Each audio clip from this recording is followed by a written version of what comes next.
From the Republican National Convention in Milwaukee, Wisconsin, this is special coverage on Bloomberg TV and radio.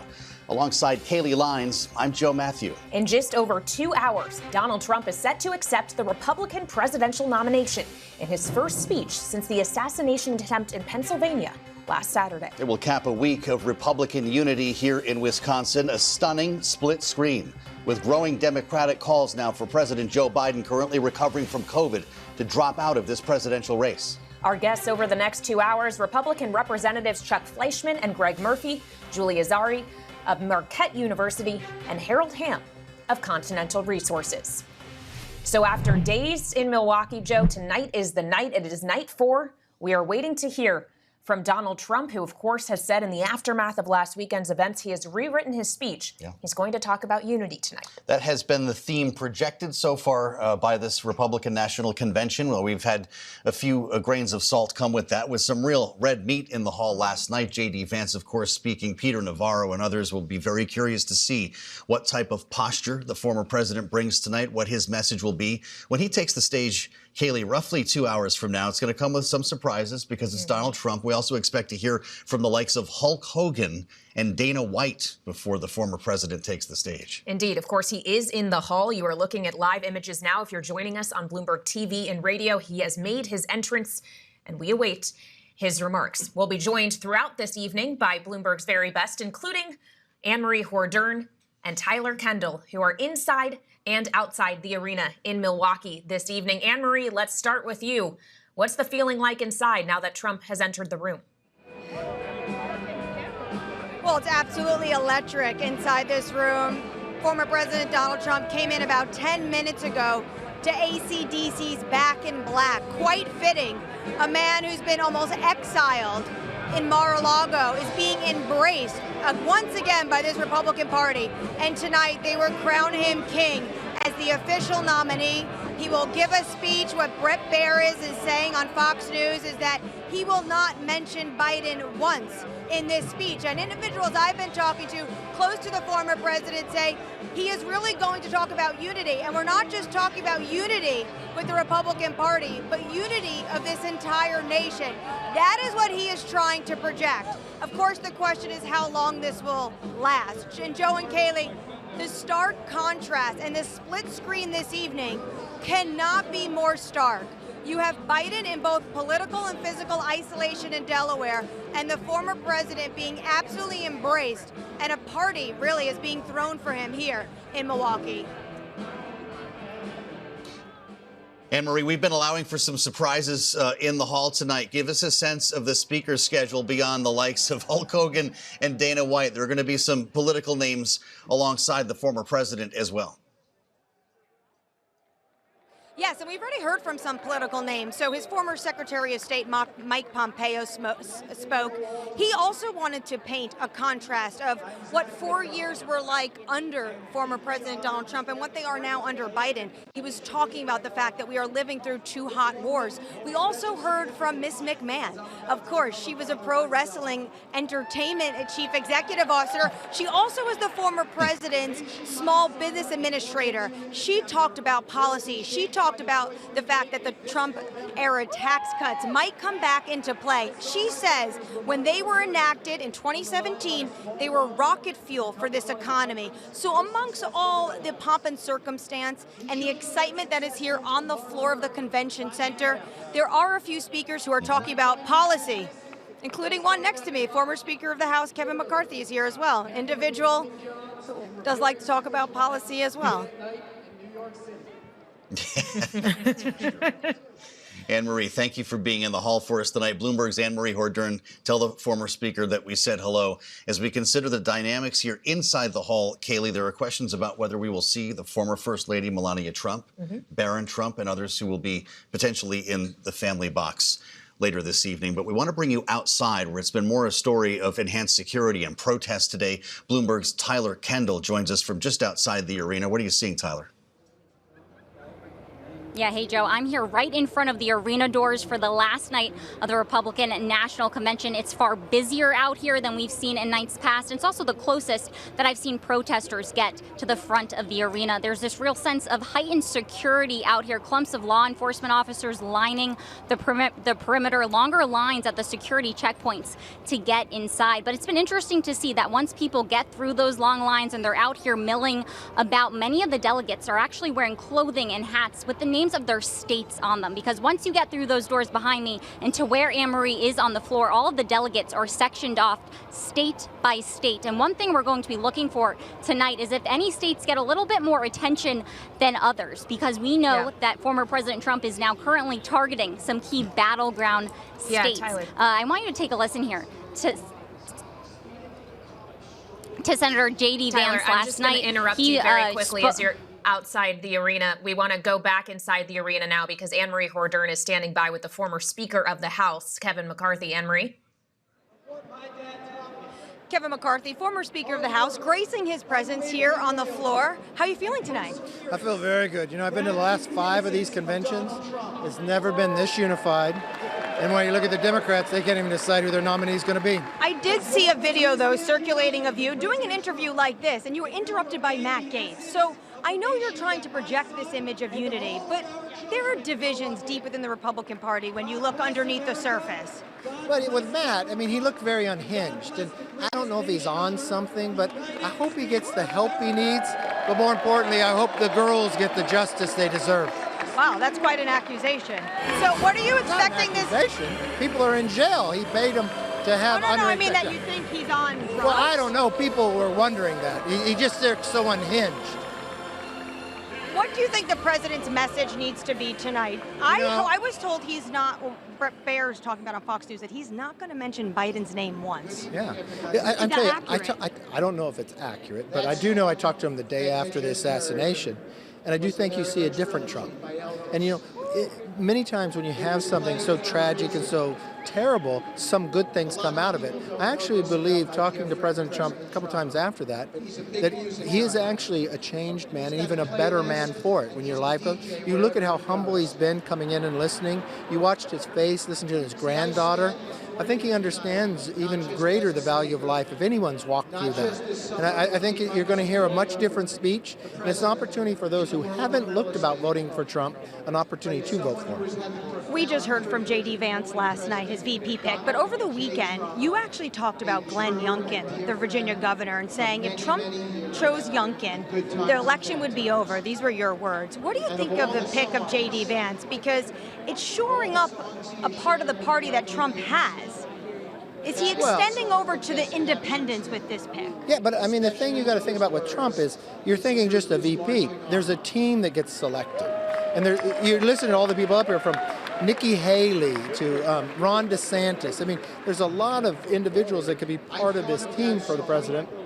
But I thought the speech last night by J.D. was tremendous. His background, dealing with being raised by grandmother, going to the Marines, the hardship, the addiction he went through. I mean, he touched almost every part of American life. His wife was tremendous. What a great story that is. So yeah, I think he reaches a lot of independents.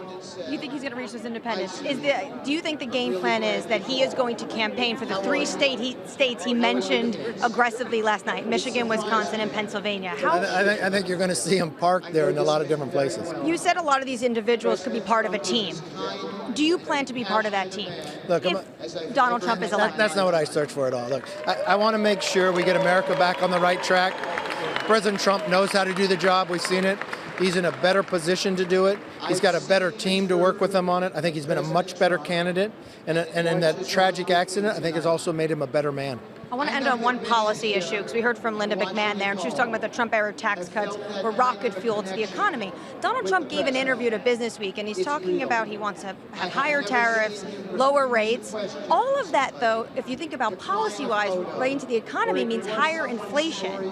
How do you see a Trump 2.0 enacted into an economy without having that inflation with some of these policies he's talking about? You know, a lot of people said this same thing in 2016, and what did we find out? We didn't have inflation until we had Biden.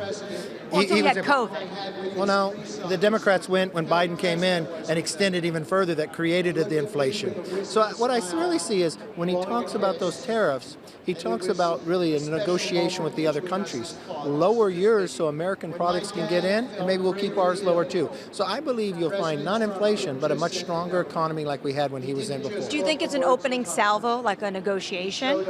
I think people misread President Trump. His whole life has been business and negotiations, and that's really what he does all the time. All right, former Speaker of the House, Kevin McCarthy, thank you so much for joining Bloomberg.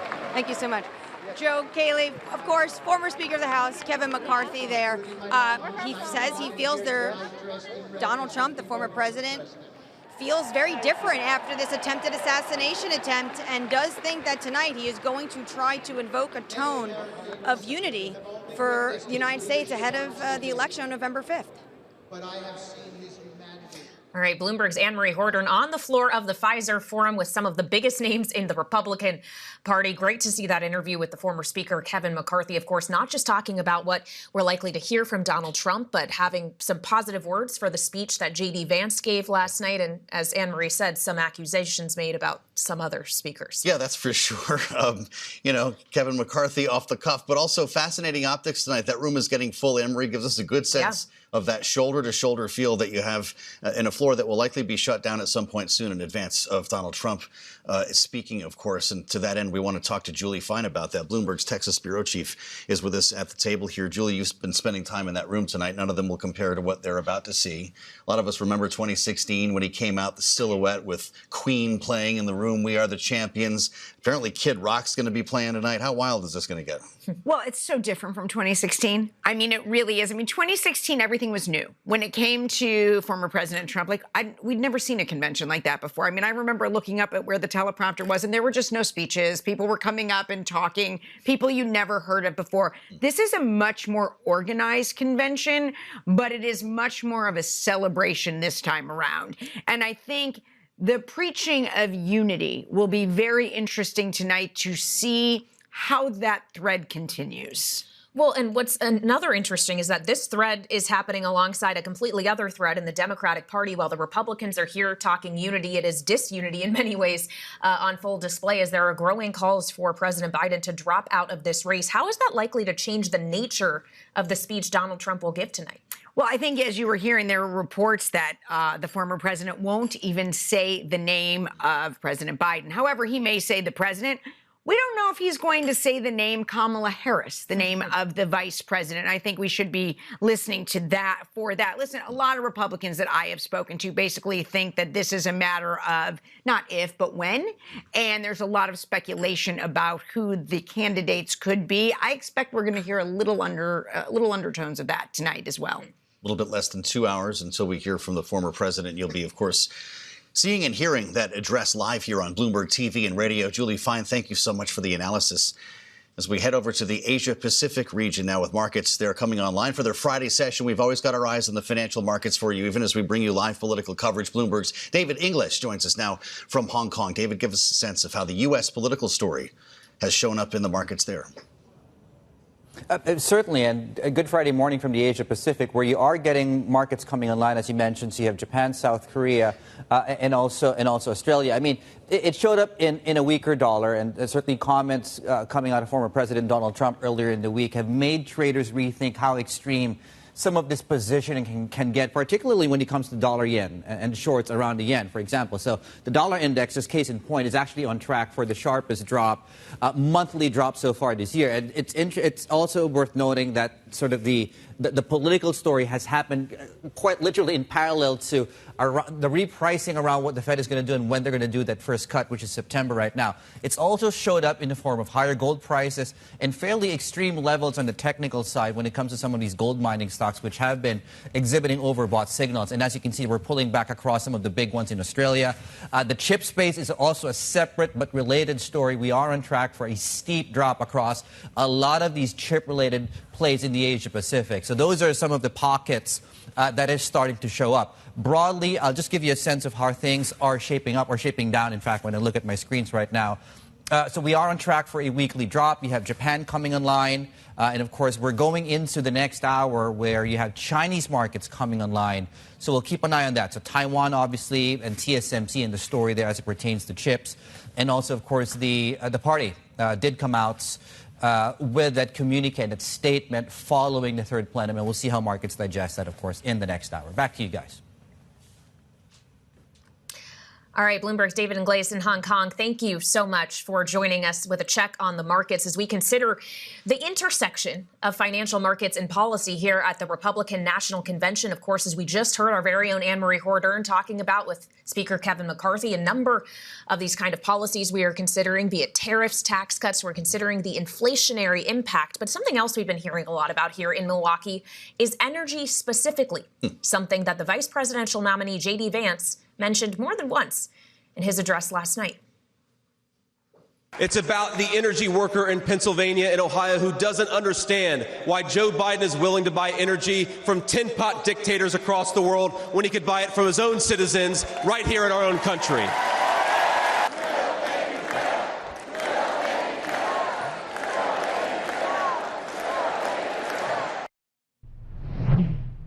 Chants of drill, baby, drill, and signs that say American oil from American soil present in the hall last night. And let's talk more about that now. Joining us on set here in Milwaukee is the chair and co-founder of Continental Resources, Harold Hamm. Sir, thank you so much for being with us here on Bloomberg TV and radio. Lovely to have you. As we consider realistically what a Trump-Vance administration would mean for energy, knowing that you were not a Trump guy when this process started, you were all in for Nikki Haley. What are you expecting to see from him if he does indeed win in November? Well, I think you can see the track record that he had before, maybe times two. Certainly with energy, he's a strong proponent of energy in America. He is a strong proponent of national security. Energy independence, all those things that go along with it, and particularly the help with our economy. So that was the trademark of Trump in his first term. I think you'll see that again. So I'm very excited that President Trump is going to be your next president. You reportedly helped to orchestrate a somewhat famous meeting now between Donald Trump and oil executives in which he asked for $1 billion to essentially do what they wanted when it came to red tape. And I wonder what you think of that. Why would they need $1 billion? Is Donald Trump not already in sync with the oil industry? Wouldn't they do this anyway under a Trump 2.0? No, he just made a comment that, the industry, he had done a lot for the industry, that his policies would mean a lot to the industry. Everybody was certainly aware of that. So anyway, it's... was he tongue-in-cheek or was he being serious? What was that? Was it tongue-in-cheek or was he being serious? Oh, it's certainly tongue-in-cheek. Yeah. A lot of people take what he says seriously and are faulted for it sometimes. Well, people that want to be extreme critics could twist something like that, and they tried to do that, but it didn't work. Obviously, it was tongue-in-cheek. So Trump, can certainly do a lot for America, and certainly in the industry, energy industry, and that segment as well. Well, as we know, it's not just about who the president is. It's also about who's in his cabinet. And one person floated for a job that is of interest to the industry. The energy secretary is North Dakota Governor Doug Burgum, who riled up the crowd at the RNC when he spoke about this industry. This is what he had to say last night. Who will make America energy dominant? Again, who will make America energy dominant? Well, that's pretty good, but it's after 4 p.m. in D.C., so how about one more time loud enough to wake up Joe Biden? Who will make America energy dominant?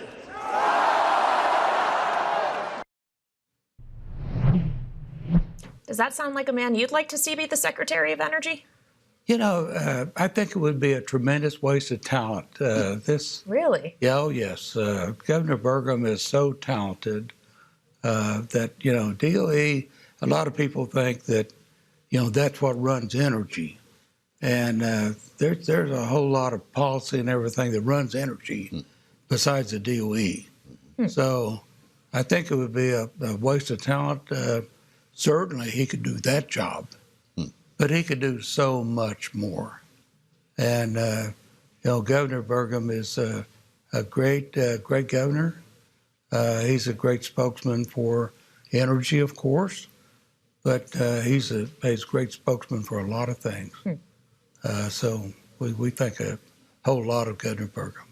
There's a lot of talk about Kamala Harris right now. There's a thought that Joe Biden could be about to drop out of this presidential race. I don't know what you're hearing, sir, but that seems to be generating a lot of headlines over the course of this Republican National Convention. Kamala Harris called to ban fracking during the campaign, the primary campaign in which she was waging against Donald Trump. How concerned are you that that's something that would happen if she became president? Do you think it could pass Congress? Well, first of all, let's back up to what she said. Okay. She said it's all about fracking. People that say that they don't even know what they're talking about with the industry. What happened that brought about this entire energy renaissance was horizontal drilling. I mean, we've been fracking wells for 70 years. So she doesn't even know what she's talking about. So just take it from there. You don't think it's a serious concept to begin with on her part? It can't be. It can't be. She doesn't even know what she's talking about. So you have to back up to that point. Really what brought about this energy renaissance was horizontal drilling. We started that 30 years ago. And that's what brought the whole thing about. It wasn't fracking. We've been doing that 70 years. Well, as we hear the chants of drill, baby, drill, of course, it comes against a backdrop at which the U.S. is producing the most oil ever.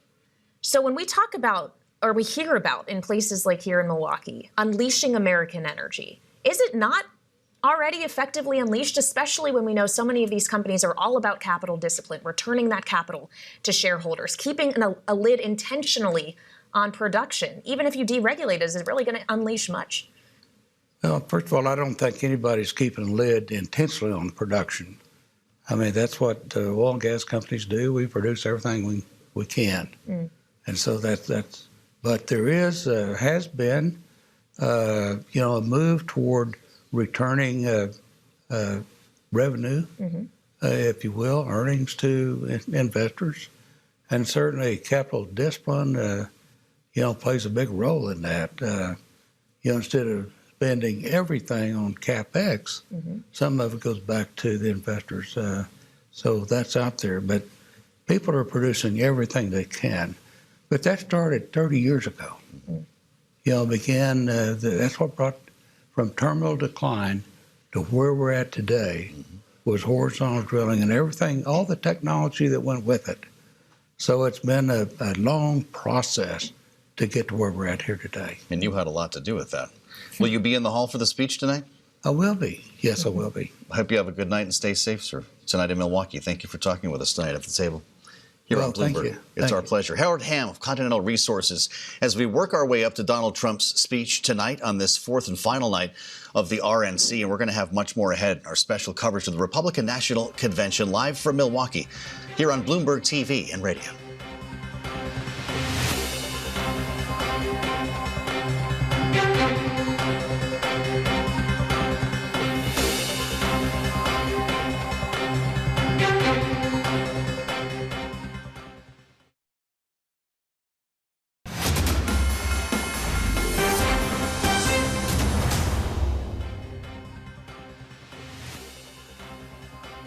This is special coverage of the Republican National Convention on Bloomberg TV and radio. I'm Joe Mathieu alongside Kailey Leinz. Thanks for joining us as we work our way up to Donald Trump's speech tonight. Kailey, that's about 90 minutes away from right now, assuming things stay together here.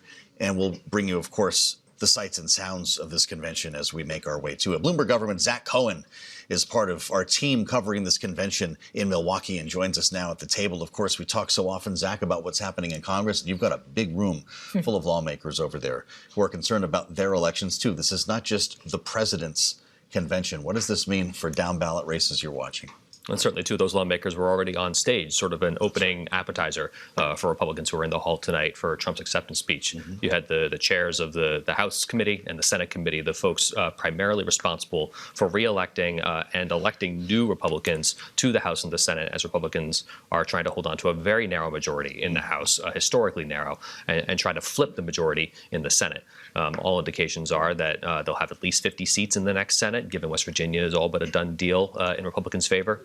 But they're also trying to defend a number of vulnerable seats in the House as well. And so you had Richard Hudson, the House member from North Carolina, Steve Daines from Montana, really trying to rally the troops to make sure as much enthusiasm as there was in that hall for Donald Trump. They hope those same voters come out and vote for Republicans down ballot as well, so that way Trump's agenda can actually work its way through Washington. Yeah. Well, and we understand it's the down ballot races that have Democrats concerned and perhaps are driving the public and private calls for Joe Biden to drop out. It does feel, as we're all here in Milwaukee, that pressure is growing as the president isolates in Delaware. Yeah, certainly, both publicly and privately, we've had members of Congress who have issued concerns or explicitly called for Biden to drop out of the race. Not many senators at this point, but certainly a number of House members, publicly and many more privately, saying that the numbers are not looking good for Biden's reelection campaign. And in an era of increasingly partisan politics, where people are very rarely going to split their ticket between the two parties, they see Biden suffering at the top of the ticket and what that means for their own careers, especially as they're hoping to at least be a backstop to a potential second Trump administration. Remember, the Senate has control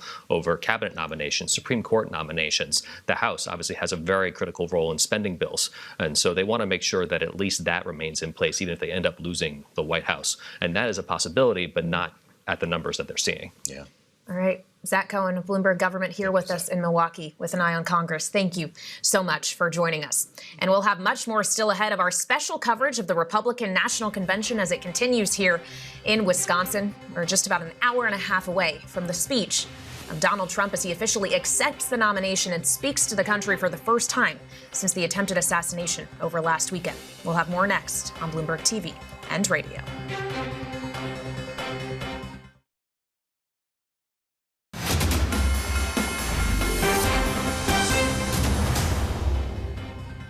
Donald Trump has my strong endorsement, period. My fellow Republicans, let's send Joe Biden back to his basement and let's send Donald Trump back to the White House. By giving voice to everyday Americans, President Trump has not just transformed our party, he has inspired a movement. But here's the good news. We can fix it. And when Donald Trump is president, we will fix it. Donald Trump is the president who will actually unite this country, not through empty words, but through action. Because you know what? Success is unifying. The answer is yes. Every one of those speakers did at one time or another run against Donald Trump for the presidential nomination. That nomination, of course, he will accept tonight as we bring you special coverage of the Republican National Convention here on Bloomberg TV and radio. We are awaiting the speech from Donald Trump himself just about an hour and a half from now, the first time the country will hear from him since the failed assassination attempt over this past weekend. And we understand, Joe, as a result of those events last weekend, this is a speech that is not the original. It has been rewritten, and it's going to focus on unity. They put the humdinger in the drawer, as he called it, and wrote something new. Question is, what will be the message? They're still probably punching it up. The campaign said, by the way, he wrote the whole thing himself. I can't imagine that is actually true here. This is typically a team effort, and we can talk to Rick a little bit more about that. But will he stick to the script? Because this is someone who's used to riffing, no teleprompter, at times at length at the podium.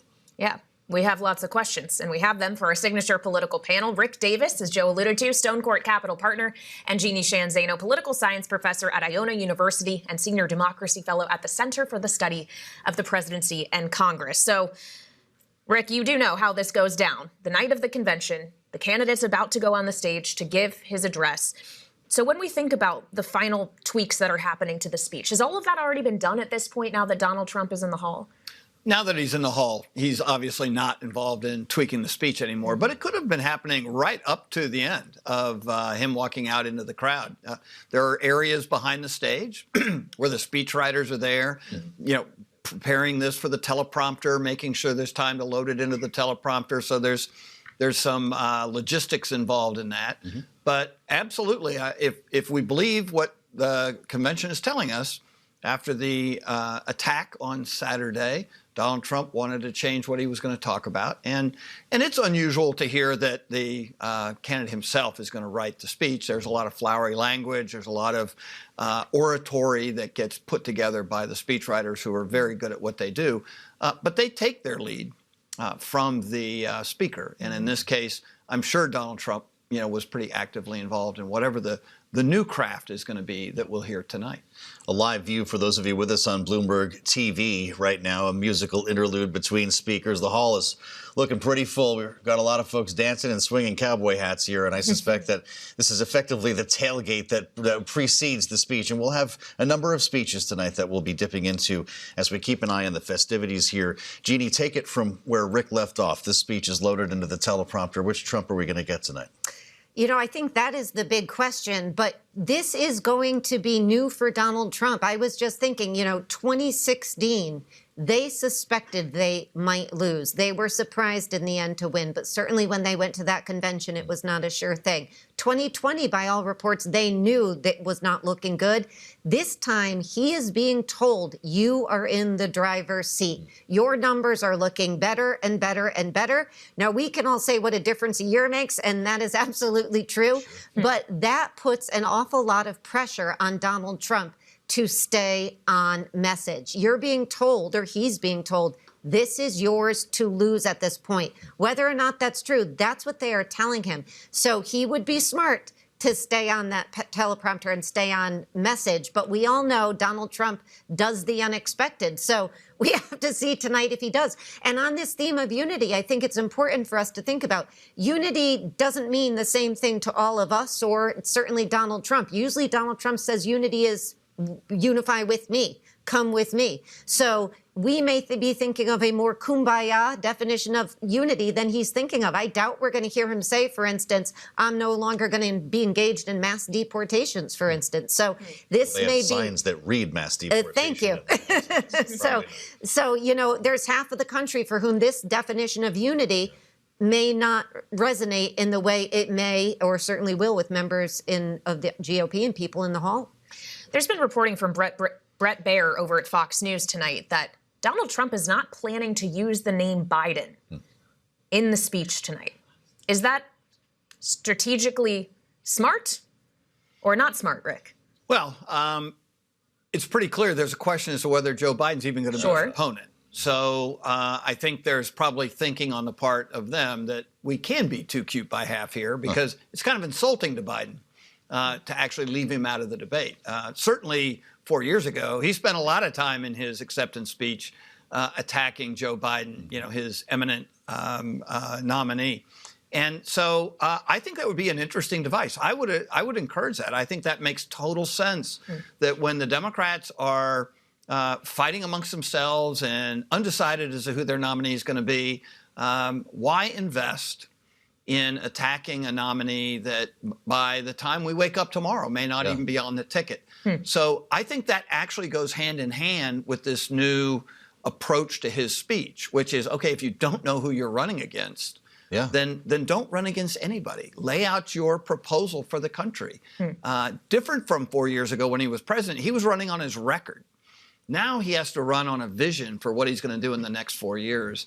And that lends itself to a more unifying kind of speech. Well, we can't talk about one side of the aisle here without mentioning the other, and the night that Joe Biden must be having with his family as he recovers from COVID, with a massive decision to make here, Jeanne, that we're seeing reports that could come as soon as this weekend. Is that your expectation? I do expect that we are going to see Joe Biden say he's no longer going to be a contender sooner rather than later. it is hard to think now of a member of the party that leads the party that hasn't been reported to have told him privately that the numbers do not look good and he is a drain on his own party. And as we look at the numbers that are coming through, that is absolutely true. When I say Donald Trump is coming into the lead with a lead, he is. He is expanding the map, and he could have a runaway if this continues. And so that has got to be weighing on Joe Biden. You wonder if it's Nancy Pelosi that really broke things down here, although we can add John Hickenlooper, the latest Democrat in the Senate, now to call for Joe Biden's exit. There's a new story on the terminal right now. As a matter of fact, Biden faces mounting speculation and pressure to drop his bid with the very latest. You can find it online and, of course, at the terminal. Rick and Jeanne are going to stay with us through an important night in American politics. Rick Davis and Jeanne Zaino, thank you. We'll have much more ahead coming up with our special coverage of the Republican National Convention. Live from Milwaukee, I'm Joe Mathieu alongside Kailey Leinz on Bloomberg TV and radio.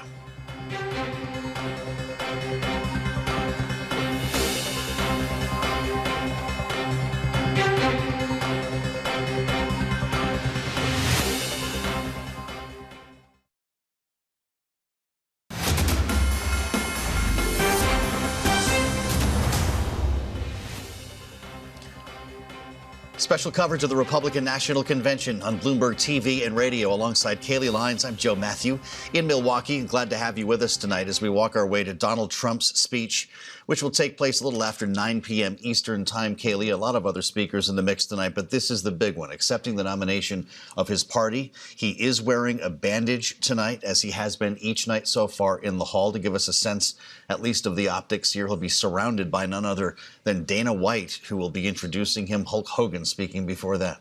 Yeah, Tucker Carlson as well. There is a long list of speakers this evening. They're already underway in the hall, but of course we're awaiting the big event less than an hour and a half, or roughly an hour and a half from now, as we expect Donald Trump will be bringing a message of unity, and we're all just questioning to what extent that script will be stuck to. Yeah, let's talk about it with Republican Congressman Chuck Fleischmann of Tennessee, who joins us from the Forum in Milwaukee ahead of the big speech tonight. Congressman, it's good to see you, and thank you for joining us on Bloomberg TV and radio. When you consider the projection of unity that we've been talking about so much this week, the speakers list is something tonight. Hulk Hogan, Dana White, Donald Trump, fist in the air, fight, fight, fight. Is this fight night at the RNC? This is crescendo night. We've had wonderful nights since Monday, but the reality is tonight is the coup de grace. Donald Trump will take the stage. I was just with the president and the vice president-elect Vance just a couple of hours ago, got a preview of the speech. It's going to be a great night. It's not only going to be a night of unity for the Republican Party, but a night of unity for the country, and a great positive message coming from President Trump. It's vibrant on the floor. I've been there. It's going to be truly outstanding. Mm-hmm. So, Congressman, you got a preview of the speech. Would you share that preview with us? What is Donald Trump going to say? He's basically said that he's going to talk about unity. He's going to talk about his choice in J.D. Vance. President Trump is so excited about this choice. I've known President Trump for quite some time, but he referenced J.D. Vance several times and changed his speech a couple of times just to talk about how good a pick J.D. Vance is and what a great vice president he will be. This is going to be a strong team for November. President Trump talked about how he's going to fix this country, how he wants to do it quickly, and get us back on track. So look for a great unifying speech. It'll be a good long speech probably, but it's going to reach out really to all sectors of America to try to bring us as the one great nation under God that we are. It's going to be a long speech. That gives us a little bit of a sense of what we're walking into here, Congressman. No, when you consider the RNC's... a prediction. Yes. Okay. I got you. That wouldn't be unusual for Donald Trump to push the limit on this a little bit. One of the top items on the RNC platform that was passed at the beginning of this convention has been reflected in some of the signs that we're seeing on the floor. Mass deportation, they read. Number 2 is to carry out the largest deportation operation in American history. Is that the fulfillment of unity? Well, it honors those who play by the rule of law. The United States of America is rule of law. We value and cherish and encourage legal immigration. I've spoken with so many Americans who've waited and have gone through the process. We do not know, because of the Biden-Harris open border policies, who's in this country, exactly how many millions are here illegally. So yes, it is a unifying message, because we're going to tell hardworking, honest, tax-paying American citizens who play by the law, thank you for playing by the law. We will not reward people who break the law. It's not that we don't love people, but they've got to play by the rules. Well, as you talk about being honest with American citizens, we also expect that we might hear something about tax cuts from Donald Trump tonight. We certainly have heard a lot about that throughout the course of our time here in Milwaukee. What we know is that it has been predicted by, say, the Committee for a Responsible Federal Budget, that could add trillions of dollars to the deficit. So the question is going to be where the spending cuts may come from. Knowing, sir, that you are on appropriations, are you expecting you're going to have less money to appropriate so that those tax cuts could happen if this indeed becomes a Trump-Vance administration? Not at all. I'm going to hearken back to President Kennedy, President Reagan, and Donald Trump. If we reduce or keep tax rates lower, and the Trump tax cuts were good for poor, middle class, and all Americans, I don't want to create division on what any man or woman in America can make. But if you can earn more, as an aggregate, this Treasury will get more money. I want to see Americans prosper everywhere. We had that in the first Trump administration.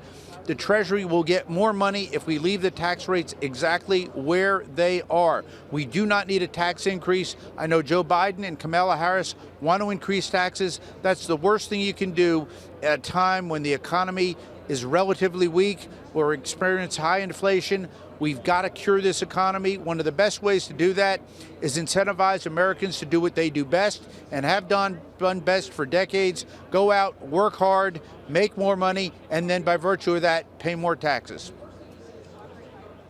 The thing is, the economy has been strong enough to prompt these higher interest rates by the Federal Reserve congressman, with Jay Powell just recently saying that the job market is, in fact, in balance. The question becomes, just to follow up on Kailey, where do you cut? I know that there's an effort to raise defense spending. Nobody wants to touch Social Security or Medicare. So if you do want to make those tax cuts permanent, how do you avoid a bigger deficit that's going to cause inflation? It's a great question. We've got to be honest with the American people. Where are we spending our money in terms of the federal budget? Close to 75% of that budget is mandatory spending. That automatically happens without us appropriating. The 25% or so that I'm responsible for as an appropriator is what we call discretionary spending. Defense is actually on the discretionary side. All of the 12 subcommittees that we have are on the discretionary side. The bulk of the budget right now is on the mandatory side. Neither party is going to want to touch mandatory spending in the short term, so we've got to be very careful with the American people, honest with the American people, grow the economy by bringing more growth to it, and as an aggregate, we will get more revenue into the Treasury by keeping tax rates lower rather than higher. All right. Congressman Chuck Fleischmann of Tennessee joining us live outside the Pfizer Forum here in Milwaukee. Thank you so much for your time, sir, and looking forward to speaking with you more once we're all back in Washington. Still ahead, we'll have more special coverage from the Republican National Convention as it continues here in the key swing state of Wisconsin. We'll have much more ahead on Bloomberg TV and radio.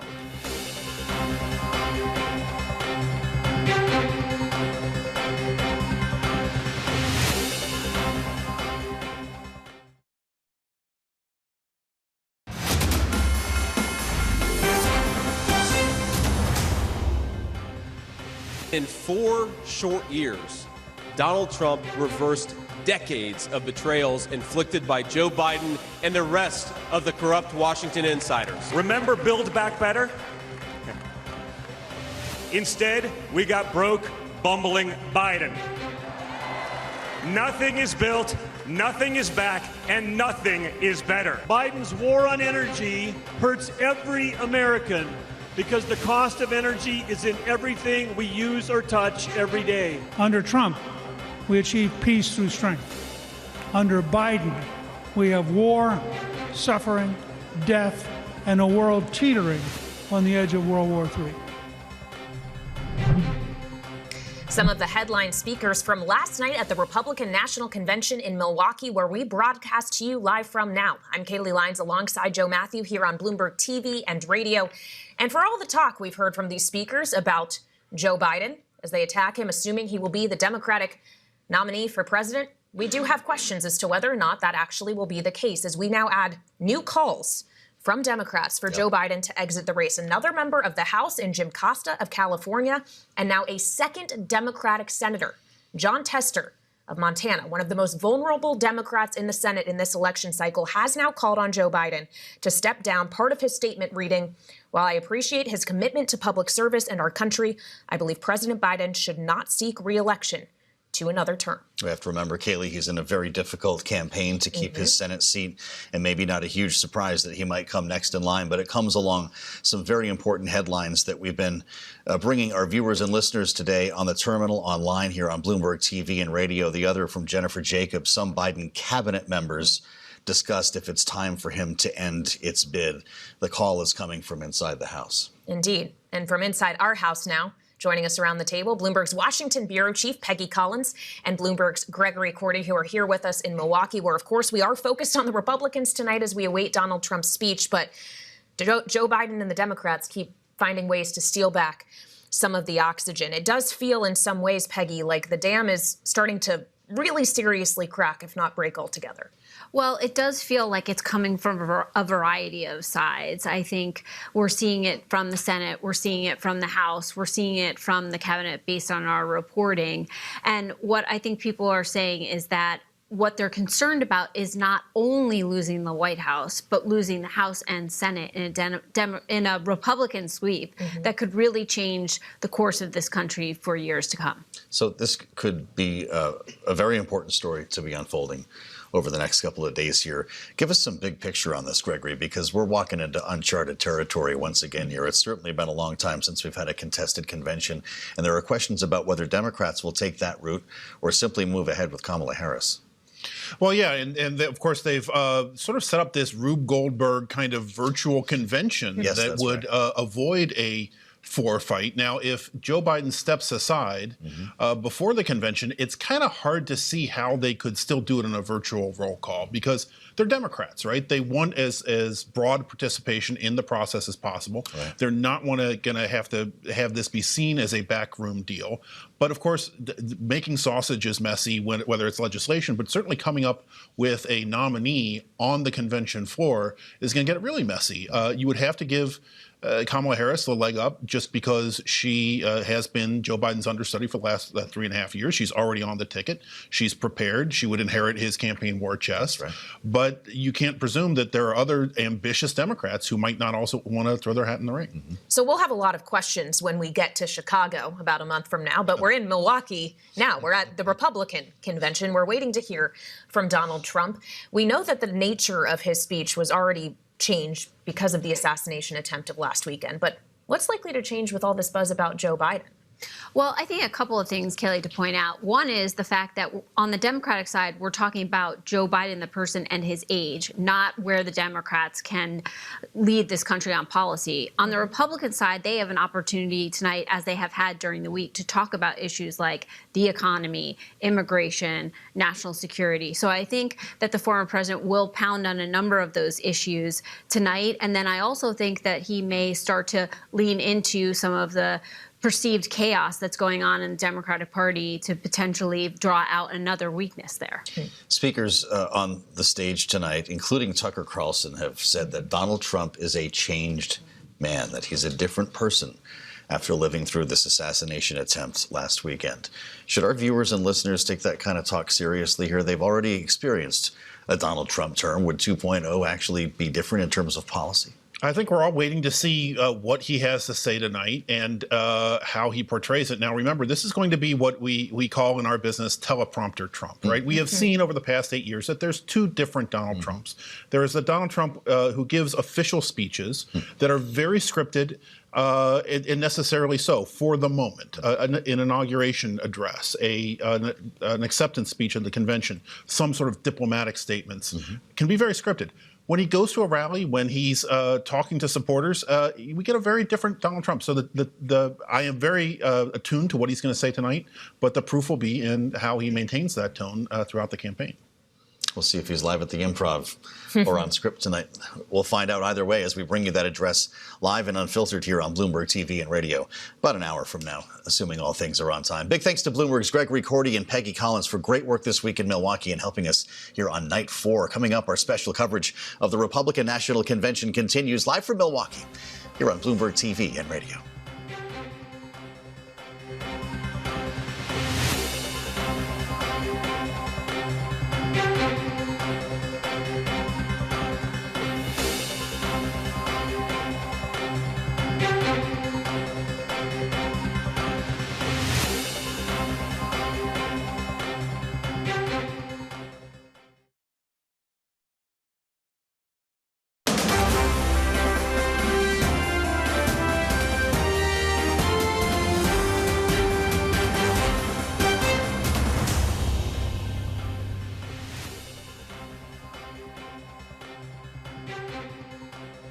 Live from the Republican National Convention in Milwaukee, Wisconsin. This is special coverage on Bloomberg TV and radio alongside Joe Mathieu.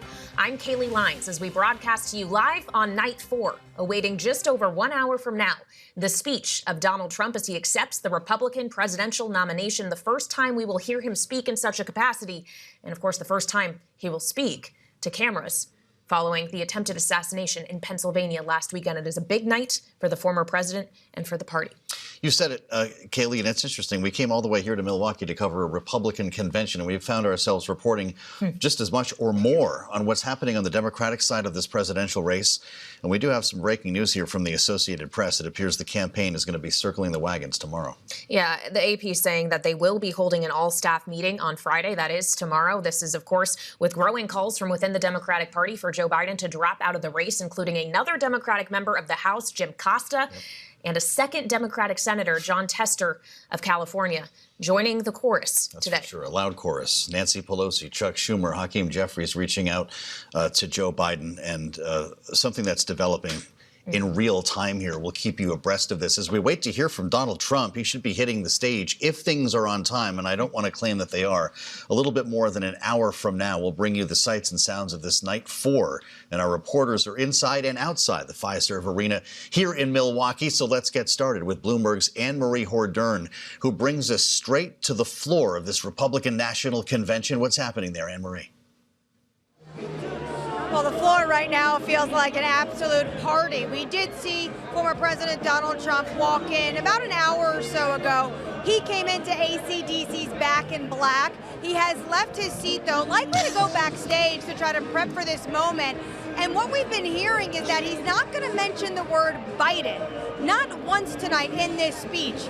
I spoke to former Speaker Kevin McCarthy earlier. He said that Trump is a changed man after the assassination attempt on his life over the weekend. Now, obviously, this is all the rhetoric they are trying to project at this Republican National Convention, one of unity within the party as well as across the United States. But there's one policy issue this evening that was on display that you see the Republican Party not so united by. We just heard from Tucker Carlson. He was talking about the fact that why the United States is sending more money to Ukraine. Here's part of what he said. He said it's insulting. It's a middle finger in the face of every American. It's a very clear statement, which is unmistakable, and that is it. We don't care about you. That was an attack on the Biden administration. We also heard, though, from Trump's former Secretary of State, Mike Pompeo, an individual that goes to Ukraine quite often, and he was talking about how under Trump's world, though, we were not living in two hot wars. And he has a very hawkish foreign policy. That is one distinction that is very clear. A number of speakers we're hearing, foreign policy, very different depending on who you're hearing from. A Tucker Carlson, someone a little bit more closer, very close to the MAGA base, and others like former Secretary of State Michael Pompeo. All right, Bloomberg's Anne-Marie Hordern live tonight on the floor of the RNC. Thank you so much. We'll check back in with you throughout the evening. And we also want to bring you outside the arena as people flood in where Bloomberg's Tyler Kendall is. So, Tyler, obviously, this is the night of all nights. We understand security is tight and the attendance is quite high. Right, Kailey, I'm here right in front of the arena doors. It's by far the busiest night that we've seen so far this week, although the crowds are starting to make their way inside to get ready for former President Donald Trump's headliner speech tonight. It's also the closest that I've seen protesters get to the front of the arena, and there's this real sense of heightened security here tonight. Clumps of law enforcement officers are walking around the perimeter. There's still long lines at the security check-ins to get here. I was actually catching up with Congressman Chuck Fleischmann, who you two spoke to last hour, who told me that state troopers from his home state of Tennessee are all the way here to help keep this convention safe. We know the U.S. Secret Service is working with over 40 different law enforcement agencies, but it's not just law enforcement who are here from across the country. Delegates have also streamed in here from across the country, and somebody actually just passed by with a Make Michigan Great Again hat on. That was interesting to see, since we know that Michigan, along with states like Wisconsin and Pennsylvania, these blue states that President Biden won in 2020 and that former President Trump is hoping to flip this time around, those were the states mentioned in J.D. Vance's speech last night, and we're going to be looking to see if former President Trump singles out any of those states in his speech tonight, because Joe and Kailey, we know that the Trump campaign has announced that after they leave the RNC, after it ends tonight, they're actually going to head to Michigan for their first rally together as the official nominees. Tyler Kendall, thank you so much. Outside the Fiserv Forum, which is looking awfully busy. Inside, Russell Brand looks like he's taking selfies with people. Yeah. They're trying to crank up the celebrity factor to the extent that they can. Hulk Hogan set to speak, Dana White set to speak, talk of Kid Rock playing Donald Trump onto the stage. And we have to remember, but it's not just the big acceptance speech or the first time he's spoken this week. This is the first speech he's given since the assassination attempt anywhere. And we're going to hear that starting about an hour from now as we assemble our panel. Rick Davis, partner at Stonecourt Capital, is with us. And, of course, Jeanne Zaino, political science professor at Iona University, senior democracy fellow at the Center for the Study of the Presidency and Congress, our signature panel with us here on the most important night of the convention. It's great to have you both. Rick, how would you harness that if you were trying to bring your candidate in front of this many people after what happened last weekend? It's going to be about more than the words that he uses. Yeah, I think it's the buildup of the night, right? You can see sort of churning through these speeches, some mandatory requirements to satisfy people and, get the message out. A lot of constituencies at play at a convention. You're trying to make everybody happy. But you'll hit this cadence probably about 45 minutes out from the speech where everything will be choreographed. What's behind the speakers on the big, trons and the music, as you were talking about. It is very finely choreographed to the point where you get those delegates in a frenzy. All your operatives on the floor are getting the timing of the rallies and how long they'll last, and making sure everybody understands where their applause lines are in his speech. That'll have been circulated to the operatives on the ground by now, with certain specific rallies that will occur in between various sections of the speech. So, and you can feel the attention rise when you're getting closer and closer to the president. And I have absolutely full confidence, the showman that he is, that he will find a way to enter that stage that we will remember for a long time after tonight. Well, of course, we'll find out what way that entrance is in about an hour. But as we think about the reception that Donald Trump is likely to get inside the hall, it is a literal arena filled with Republicans. Of course, they're going to be applauding him and welcoming him. But there's also going to be millions of Americans watching this at home, many of which probably are not quite sure they want to vote for Donald Trump in November. If he's trying to win more people, bring more people into this big tent we've been hearing about all week, what's the winning message for him, Jeanne? It's fascinating because that is not who Donald Trump has ever been. He has always doubled down on the base, whether it's the rhetoric, whether it's the way he presents himself, whether it's the way he talks about other people. So if we do tonight see Donald Trump reaching out to bring in moderates, those Nikki Haley voters, if you will, that'll be a new twist for Donald Trump. And I think the way we're hearing, if he does do it, it is going to be by starting his speech talking about what happened to him last week. We haven't heard him speak, as you mentioned, publicly. He did speak to an RNC gathering and somebody taped it, and he was saying things like, I'm a changed man.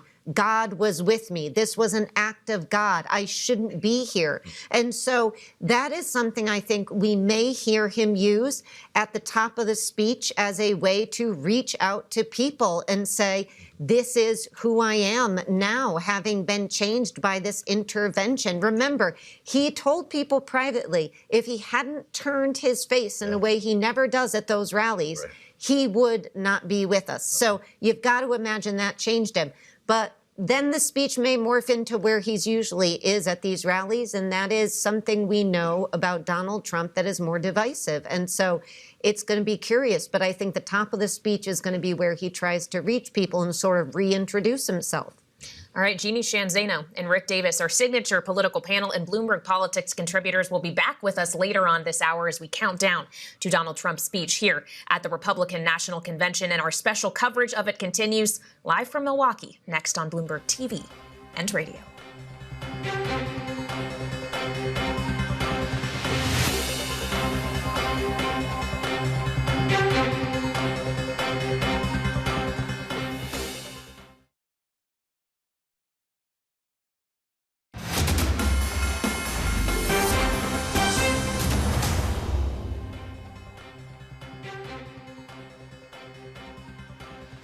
This is special coverage of the Republican National Convention on Bloomberg TV and radio, live from Milwaukee.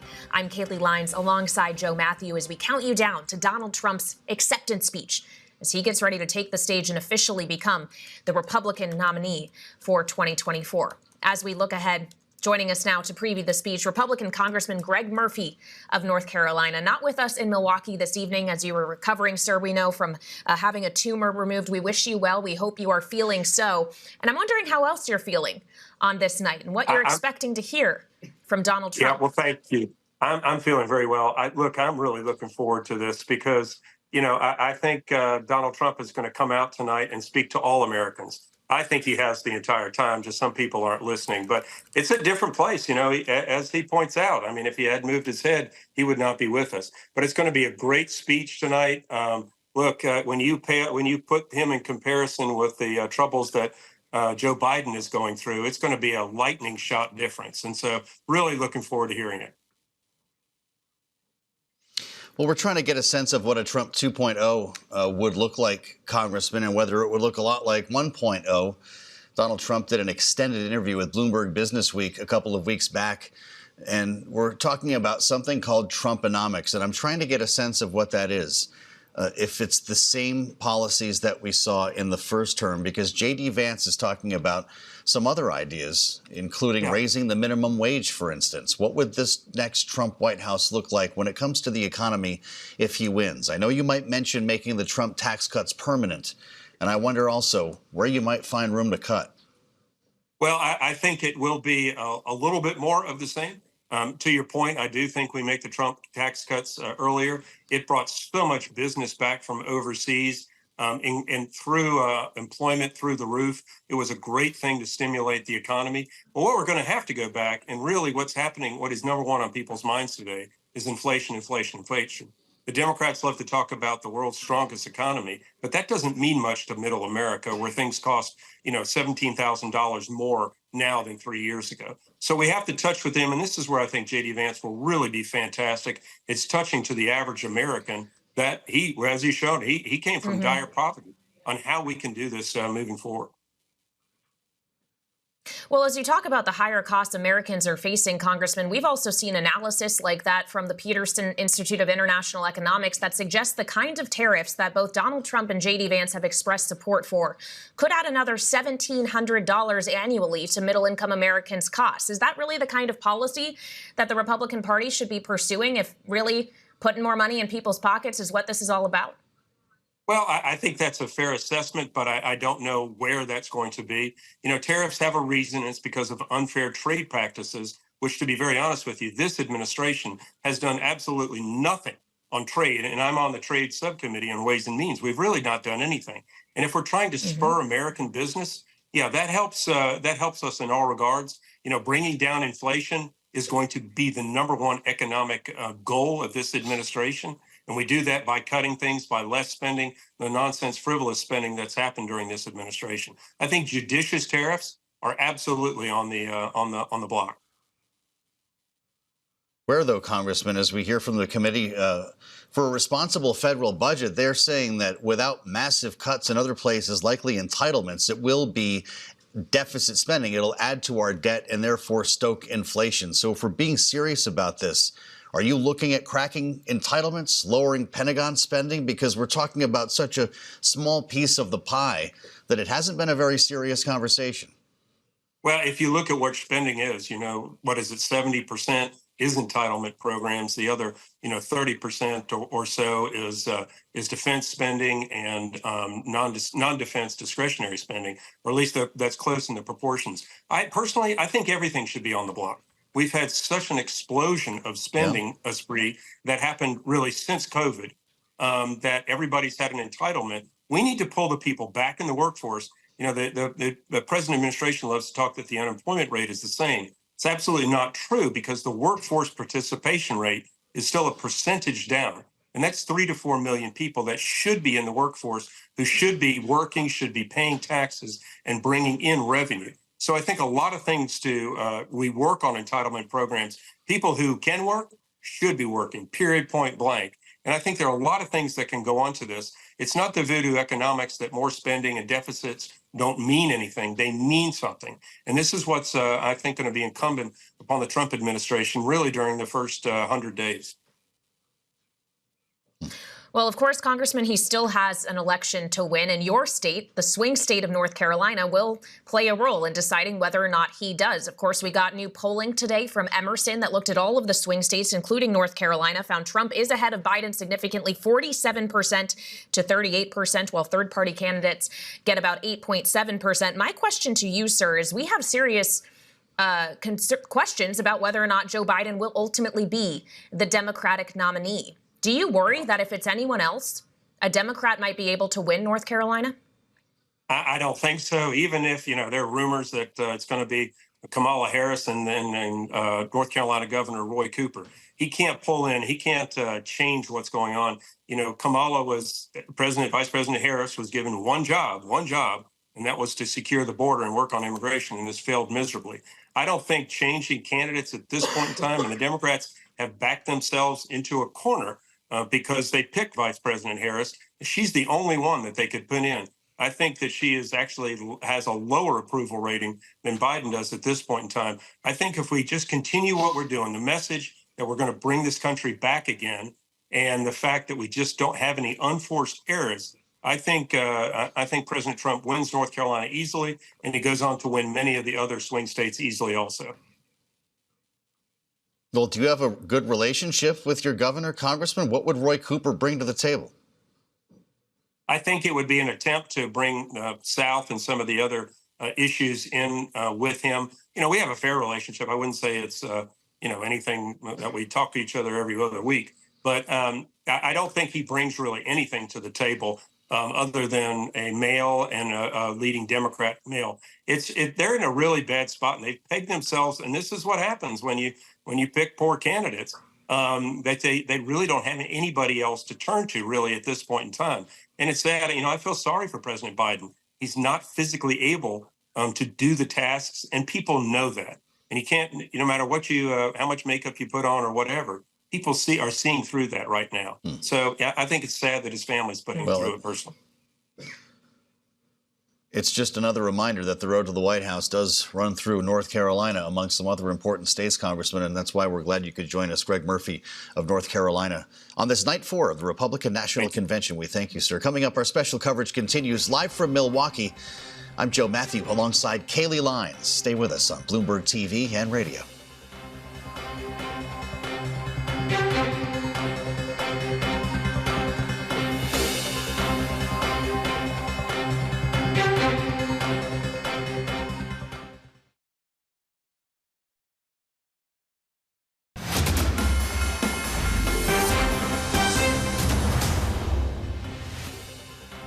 Welcome back to special coverage of the Republican National Convention live from Milwaukee, Wisconsin on Bloomberg TV and radio. I'm Kailey Leinz alongside Joe Mathieu, where we have been dissecting the Republican policy platform all week here in Milwaukee, including the question of tax policy. something we spoke about with earlier today with the chair of the House Ways and Means Committee, Jason Smith. Here's part of that conversation. You were able to pass through the House by a wide bipartisan margin a bill much earlier this year.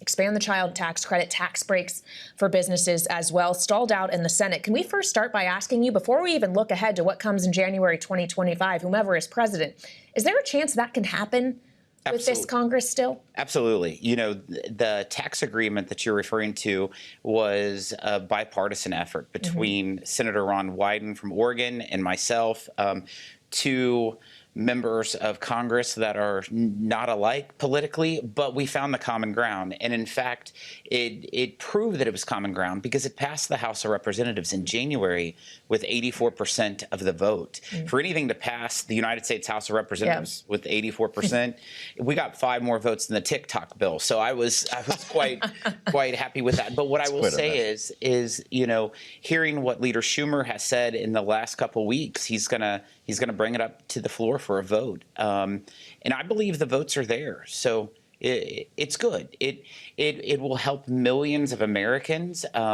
It will fix several of the tax provisions that have expired from Trump's tax cuts, such as 100% expensing research and development, which is a really important aspect. There's an interest deductibility provision, but then it also does some good stuff on the child tax credit.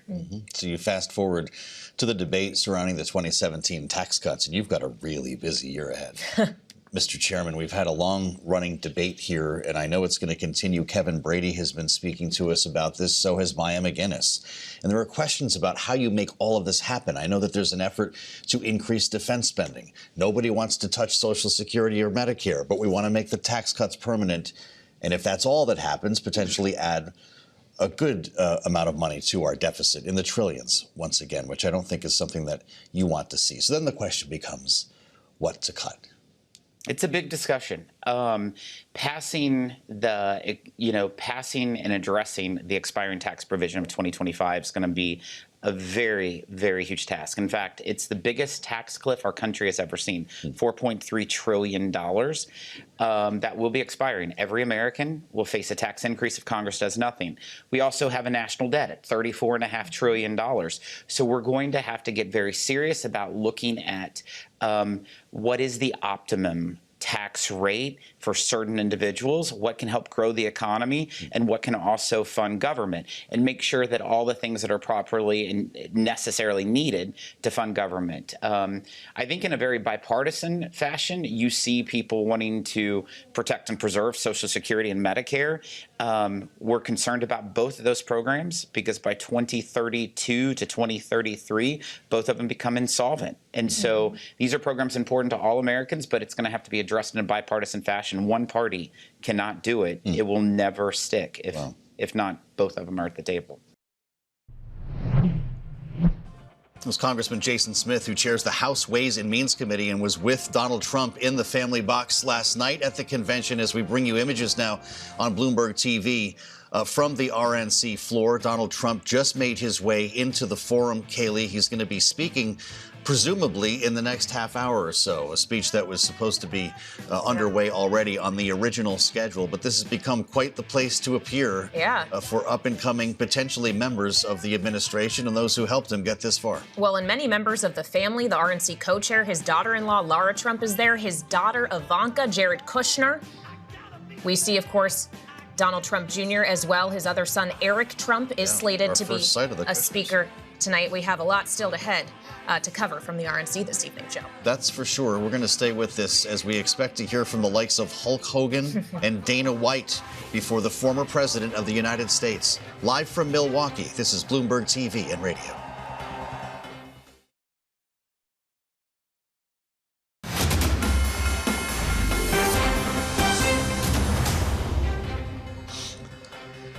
This is special coverage of the Republican National Convention on Bloomberg TV and Radio alongside Kailey Leinz. I'm Joe Mathieu with our eyes on the convention hall, the likes of Hulk Hogan speaking ahead of Donald Trump, a speech, Kailey, that should begin not too long from now. We're going to bring it to you as it speaks. There, you thought I was making that up. Hulk Hogan for our viewers on Bloomberg TV. That's right, brother. supporting Donald Trump and speaking tonight. Dana White expected from the UFC as well. This is the kind of night that we have. And we want to get a quick check on the markets for you while we're waiting for Hulk Hogan, of all people, the Asia-Pacific region, of course, where the Friday session is underway. Bloomberg's David Ingles joins us now from Hong Kong. David, what are we seeing now as China comes online?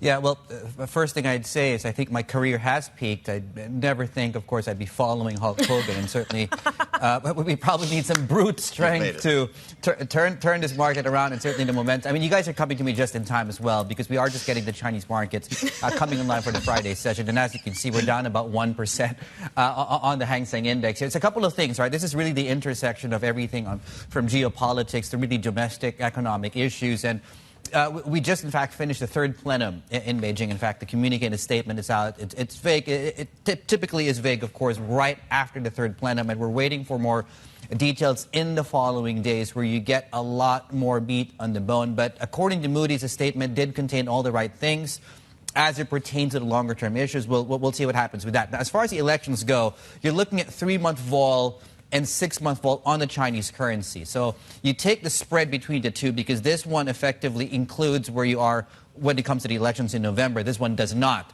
The spread indicates, of course, how much traders are actually thinking we might get incremental movement in the Chinese currency. It's elevated, it's wide compared to usual, but it's come in, which indicates that the information we have now is likely priced into the Chinese currency as it pertains to things like potential tariffs. Right.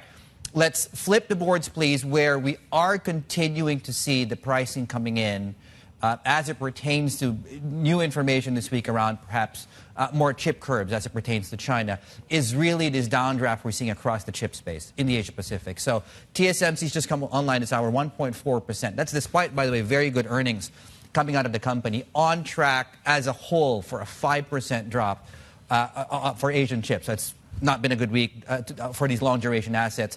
Let me wrap things up with a look at this. So you have a couple of markets already coming online. You have Japan. Australia is actually leading declines, where you have a lot of the big miners. Really a cyclical weakness across the big mining stock as well. Let's turn the page and have a look at those markets. We are going into the weekend here. 2% drop for the week. Yields are also pushing lower, so it's risk off going into this weekend. Back to you guys.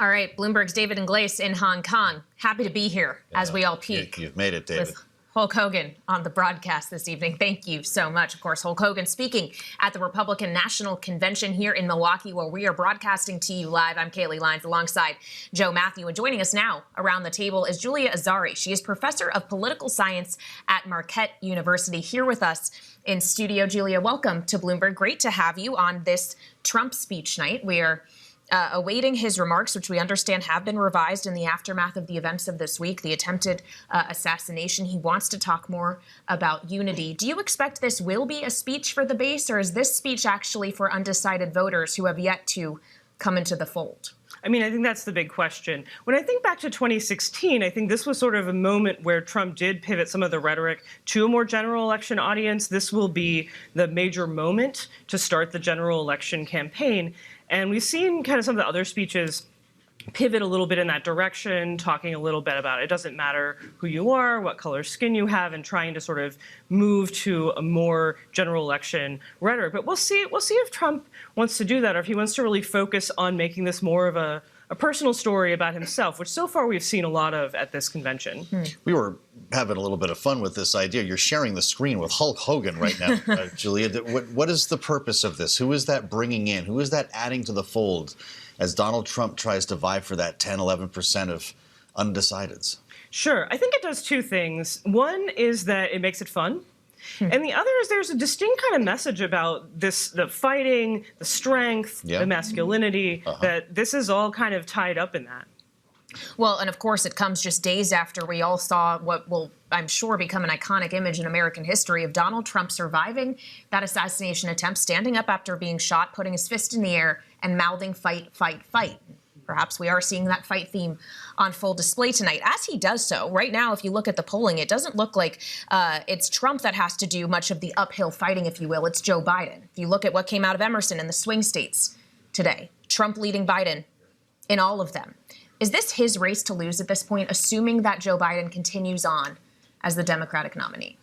That seems like the simplest explanation, the simplest interpretation of that polling. I think it's notable, though, that it's been very close throughout, and also that the polls haven't really moved a lot. That's what I find the most interesting about the last couple of weeks, is it's been one of the most intense and unpredicted news cycles that I can remember. You can say that again. And the poll movement has been minimal, and even sometimes in kind of different directions. So I'm really looking for the thing that does seem to change the game, and I don't know if we've seen it yet. Well, I wonder if you expect then Donald Trump to get a bump out of this convention.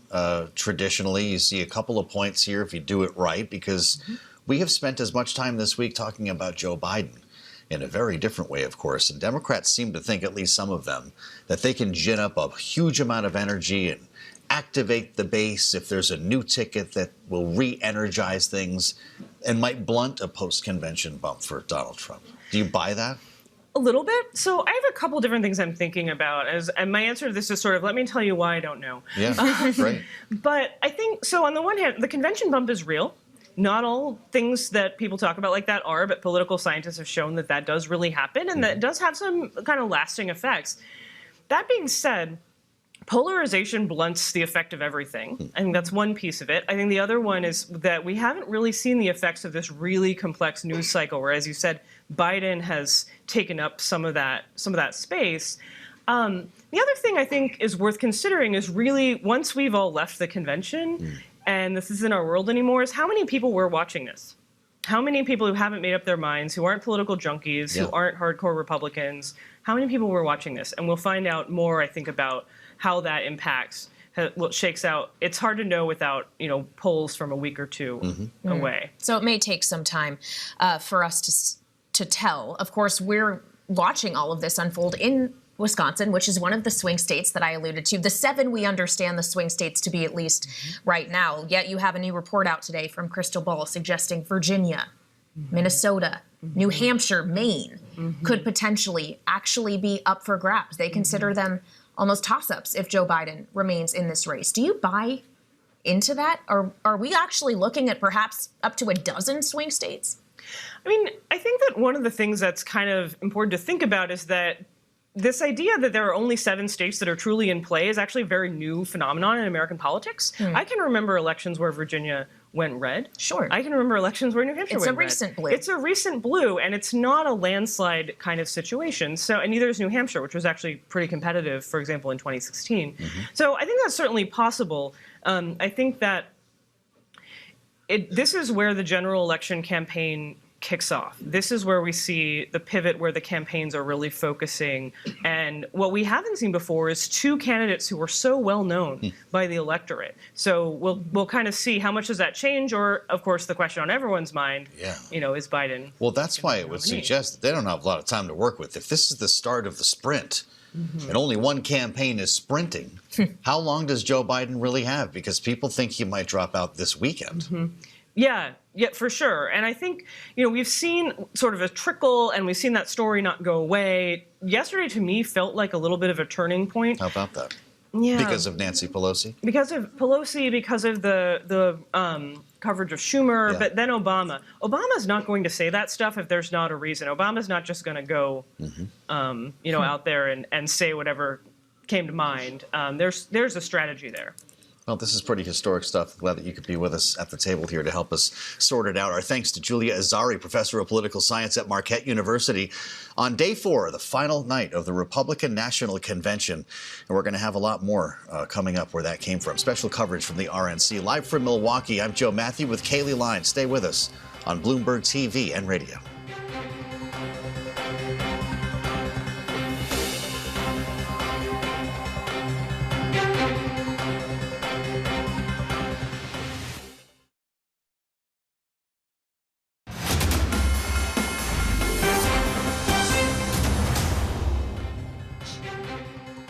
Special coverage of the Republican National Convention underway on Bloomberg TV and radio. I'm Joe Mathieu alongside Kailey Leinz, and we're here for the duration. Kailey, Donald Trump set to speak tonight. Some thought he might be talking 40 minutes ago, but things are running a little bit behind at the RNC, and we want to make sure that we bring this to our viewers and listeners.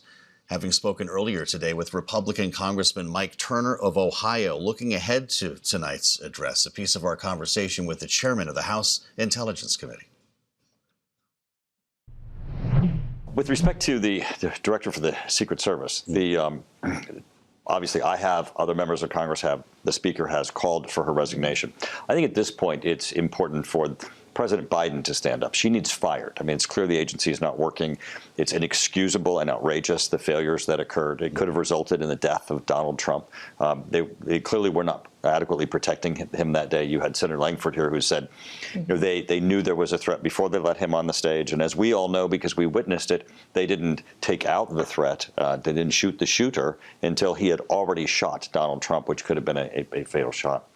With respect to this Iran threat, you know, this has been publicly known that Iran was targeting former President Donald Trump and members of his cabinet in retaliation for the killing of Soleimani. Yesterday, when we received our briefing, I asked Director Wray, this has been a known, continuous, and existing threat. The new information that we have doesn't really give us any greater heightened threat. It's just an acknowledgement of the fact that the threat is continuing, and shouldn't have the security that was around Donald Trump already have baked in that level of threat. And he acknowledged, he said, yes, absolutely. And he himself, you know, you could tell in his tone, he's surprised that the Secret Service was not responding, recognizing that there was a state actor threat, in addition to just the general threats that were out there to a presidential candidate. Well, we've also heard from Director Wray this notion that we could see an increased risk of terror, whether lone wolf or otherwise, something that at the time he said it and since I think we've all found quite concerning. Is there a sense that what we saw take place in Pennsylvania on Saturday is something we could continually see as we move forward through this election cycle? Just how heightened is the security risk for even everyday Americans right now? Sure, absolutely. You made an excellent point. As we know, Director Wray has gone around openly saying that the lights are flashing red, that we're the highest level of a threat for a potential terrorist attack since 9/11.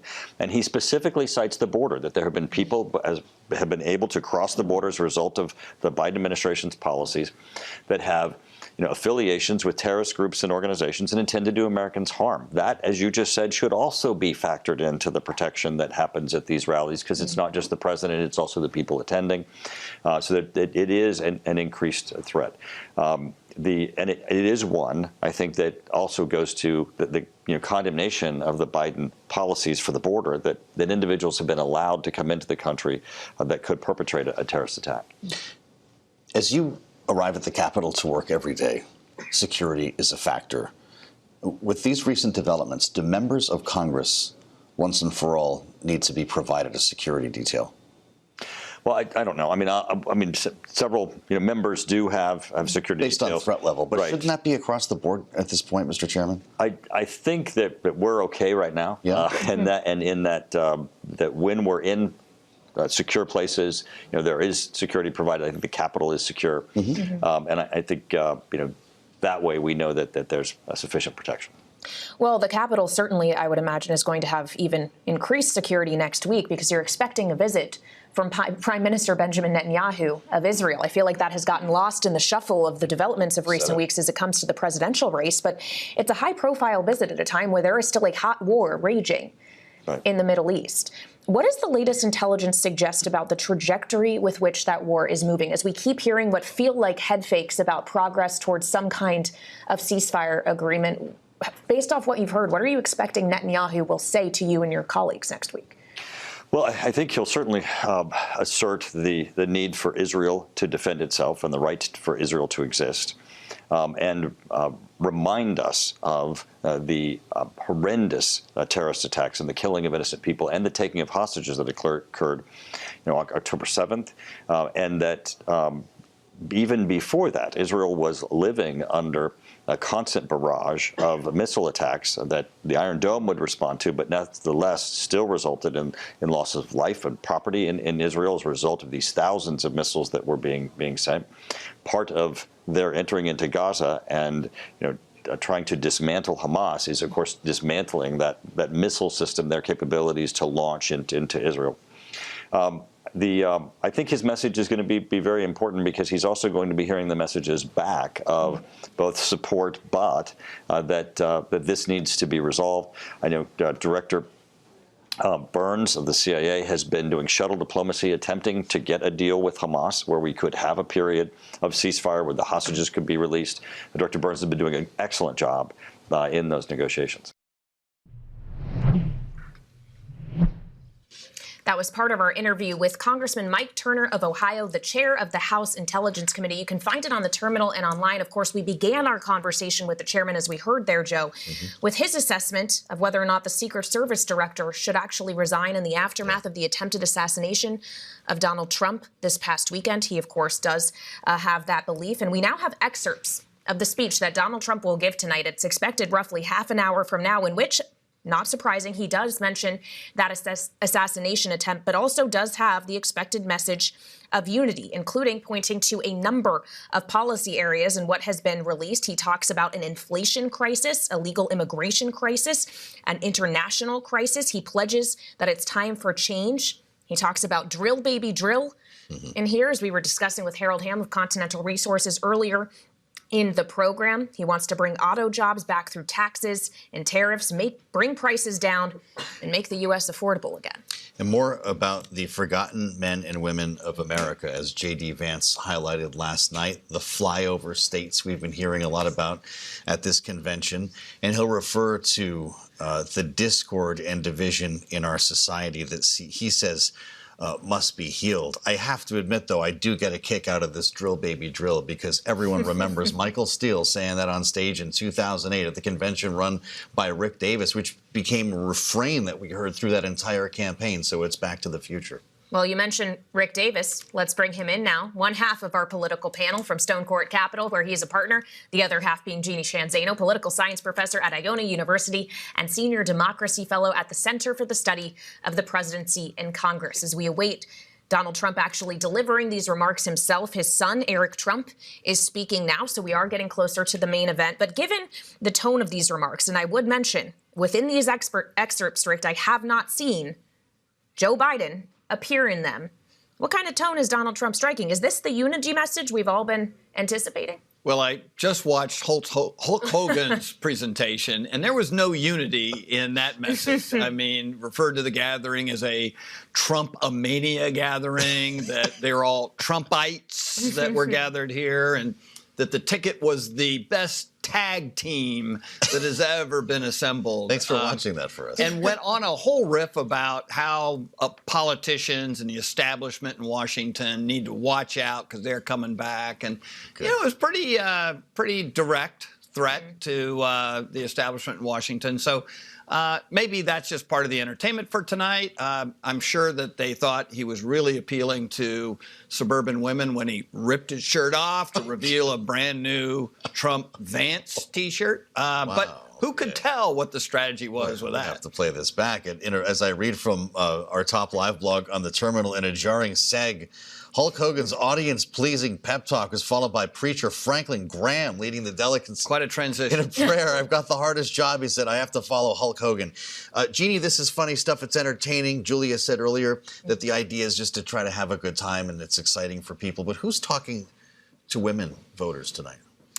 You know, this is somebody described as a testosterone fest in the way that Rick just described Hulk Hogan's presentation, which I also sat through.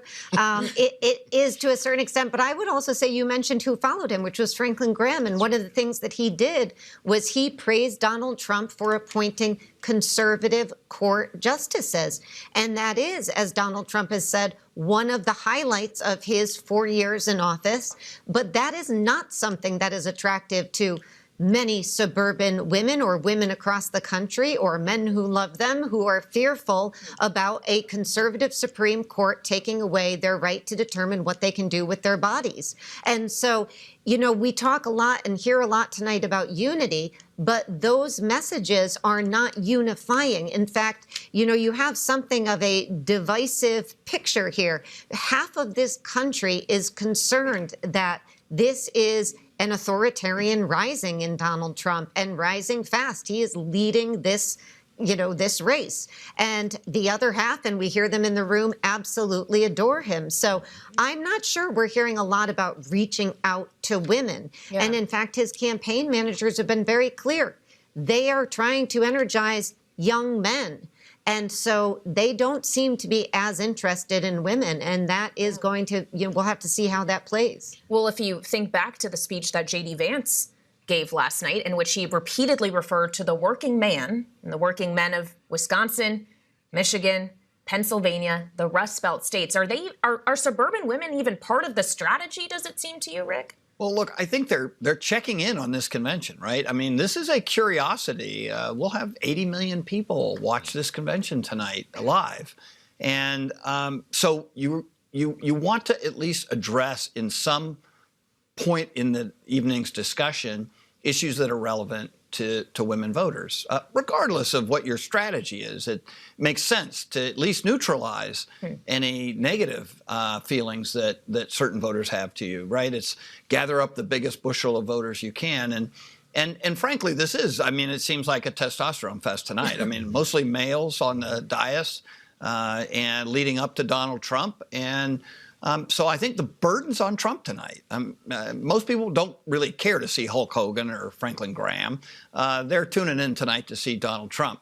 And so he's got to carry that whole burden himself. And it will be interesting to whether or not he is able to make the case to women voters that he's going to have an administration that cares about their issues. Let Trumpomania make America great again. There's the video on the terminal. This is the world we're living in here. Jeanne, this is an opportunity for Democrats to capitalize on. Does it make you like the idea of a Kamala Harris candidacy at the top of the ticket even more? Yeah, I mean, ideally, Democrats would be able to capitalize. And unfortunately, I think the party has been damaged so far by what has happened in the last few weeks that is very, very difficult right now. But should Joe Biden step aside and we get somebody at the top of the ticket, ideally, what you want to do is give the American people a choice. You know, somebody who supports states being able to ban abortion, for instance, ban it at 6 weeks, not having exceptions for rape and incest, versus states who feel another way and people who feel another way. So, there are choices to be made, but it's hard to give people a choice when the top of your ticket seems to be imploding publicly. And that's the problem Democrats have tonight. Well, as we consider the problem for Democrats or for undecided voters that matter, Rick, how are people, the millions of people at home that you were describing watching this, likely to be considering the choice of Donald Trump when they aren't totally sure what their other choice is going to be, if they're not confident that Joe Biden will be the Democratic nominee? Well, rest assured, other than the nerds like us, nobody else is really paying that much attention to the Joe Biden trauma. When and if something happens there, then the American public will look in and say, wow, what just happened? They'll want an explanation. They'll want an explanation if Joe Biden quits his candidacy from Joe Biden. Was he forced out? Did he do it voluntarily? Is there a medical condition? The American public looks for those cause and effect kind of things. Right now, they're not sitting around like we are with bated breath wondering, whether or not this weekend will be the release of his campaign. They're going to look tonight and say, right now, their choices are Joe Biden and Donald Trump. That's what they know. That's what they've been conditioned to understand. They kind of know where they're coming from because they've been around so long and they've both been president. So the question is, can Donald Trump make a different case than what everybody knows him to be? Yeah. And will he even try? We're going to find out together. We like to think in the next hour or so as we move into overtime here from Milwaukee, standing by from Donald Trump. Of course, this typically is followed by a bit of a road trip. You bring the show on the road, Kailey, and we do have an idea of what Donald Trump's going to be doing tomorrow. As CNN reports, he has scheduled a phone call with President Zelensky of Ukraine. Our thanks to Rick Davis and Jeanne Zaino. Special coverage on Bloomberg TV and radio.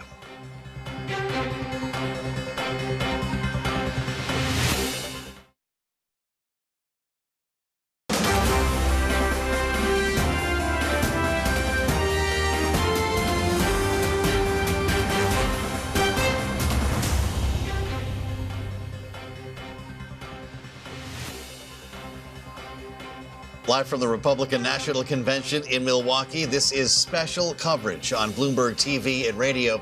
Alongside Kailey, Leinz, I'm Joe Mathieu as we stand by for Donald Trump to speak to the some 50,000 who have converged here in Milwaukee, the many delegates who are in the room Kailey, in a speech that could start in the next 10 minutes or so, we'll bring it to you live and unfiltered here on Bloomberg. Yeah, of course, we've gotten some excerpts of that speech. A lot in here when it comes to tax policy and inflation. Donald Trump saying that he does intend to lower tax further if he is president. But there's a lot in here on foreign policy as well. He talks about the notion that under his first administration, Russia took nothing, in his words from the excerpts, referring, of course, to the war in Ukraine. He says that if with our victory in November, to use his words, the years of war, weakness, and chaos will be over. We have learned, according to reporting from CNN, that he's going to be holding a call. It's been scheduled with President Zelensky tomorrow, giving you a sense of the way the campaign is handling this moment in time. As Joe Biden is recovering from COVID, facing calls to drop out of this presidential race, Donald Trump is going to start acting like he's already got this in the bag, reaching out to world leaders. And we want to check in with Bloomberg's Anne-Marie Hordern, who was standing by on the floor of this Republican National Convention. Remembering Anne-Marie sat down with Volodymyr Zelensky just a couple of weeks ago in Ukraine. Anne-Marie, bring us up to date on what you're hearing and what these two will discuss tomorrow.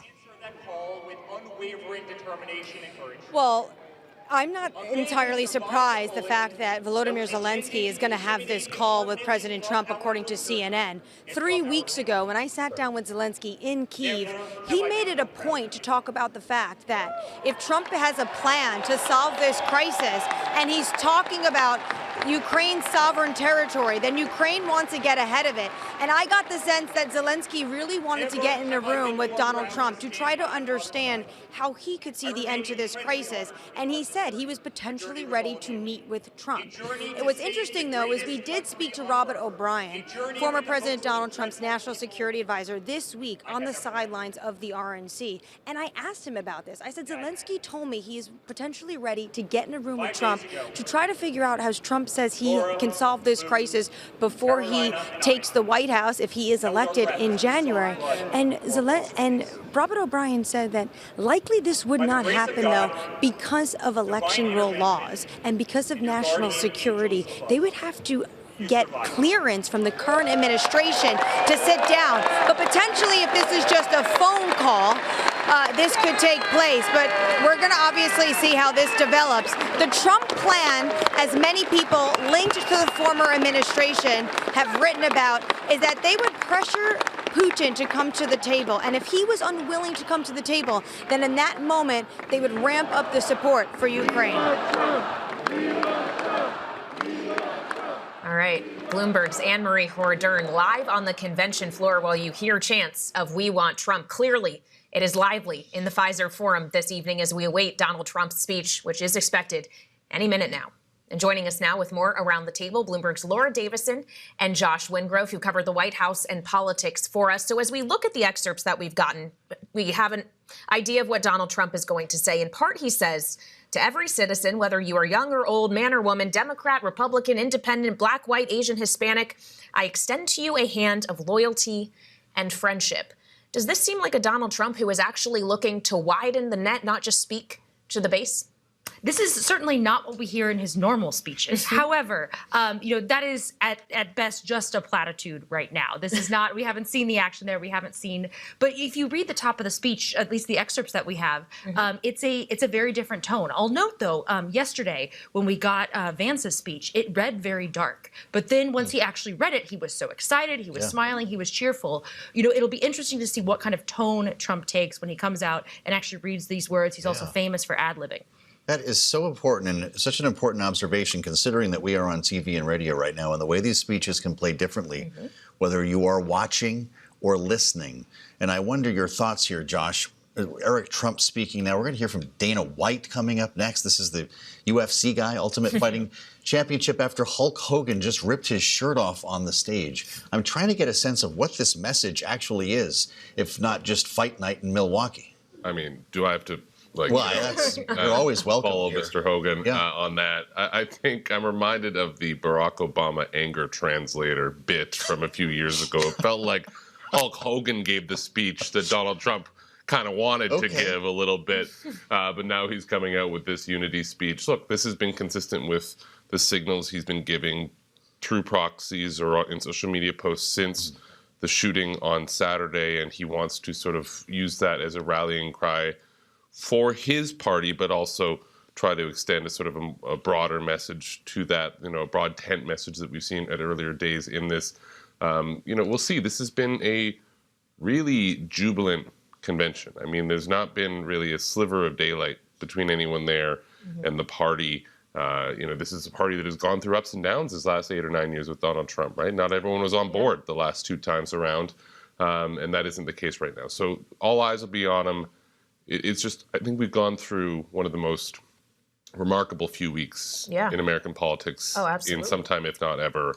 And it just goes to show you how quickly things change. But I suppose bearing in mind how quickly things can change again. And right now, of course, we're watching what President Biden will do. That split screen right now is remarkable. Trump is at the highest of highs right now, about to take that stage with his party solidly unified behind him, looking like they're in good shape for the White House. And Joe Biden is recovering from COVID. We wish him well. And facing, of course, calls from within his party to bow out, which he does not seem inclined to respond to, at least today.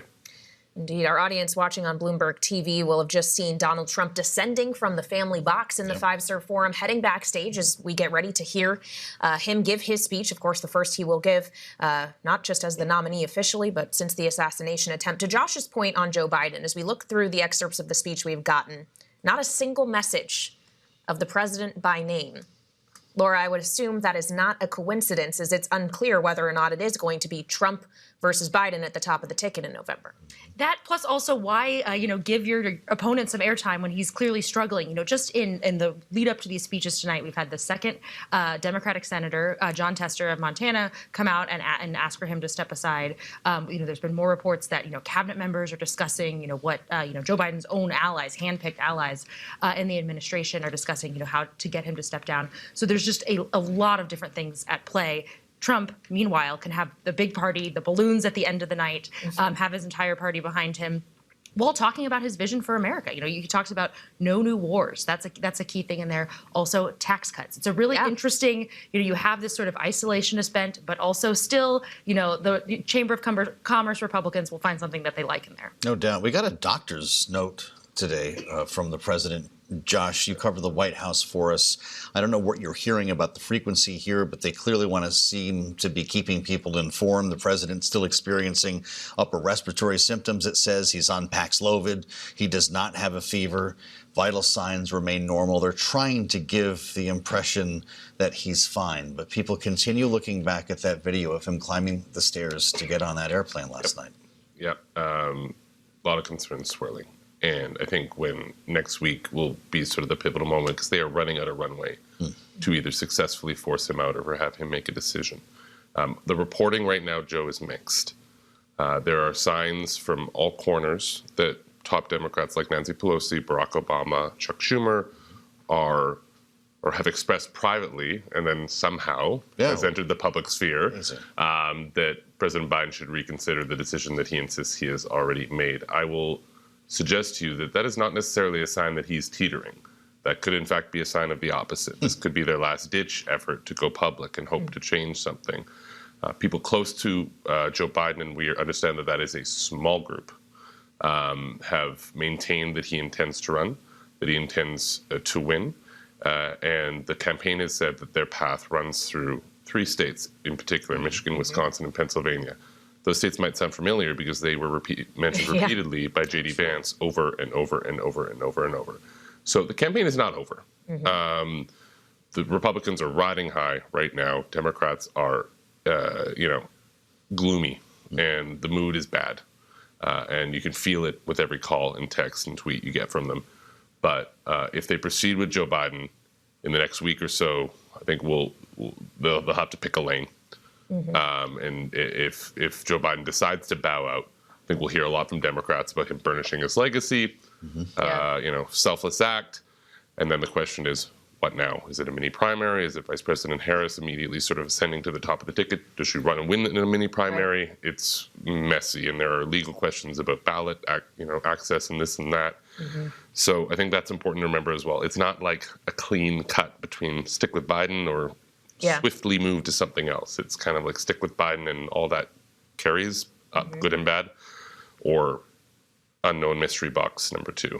We'll see if that box gets opened. You mentioned, Josh, the clear reach out to Michigan, Wisconsin, Pennsylvania from J.D. Vance last night. Within the excerpts of Trump's speech, Laura, it's not as explicit, but you can still kind of see that as he talks about not letting countries in to take our jobs and plunder our nation, saying that they will sell their product in America, build it in America, and only in America, creating massive jobs and wealth for our country. You're still getting those notes of populism as we now see the former First Lady and wife of Donald Trump, Melania Trump, walking up the stage into the family box. There were some questions as to whether or not she would be making an appearance here in Milwaukee, now waving to the crowd in Wisconsin. For our listeners on Bloomberg Radio, we have now seen Melania Trump as she gets ready to listen to what could be a populist message from her husband tonight, Laura. And what's important to remember here is that, the Rust Belt states, those the Michigan, Pennsylvania, Wisconsin, is where the factories used to be. But also factories are now popping up in Nevada and Arizona and all of the new, solar panels and EVs and all these things, which Trump has a difficult time with because he, rails against the technologies, but also it is Republicans flocking to these places to take these jobs. And that's why we've seen in our polling as well as others that Trump is up, 8, 10 points in some of these states that are, considered to be swing states, which is generally not what we see. The states that are close are those blue wall states, and that's where Biden really sees his only path to the nomination.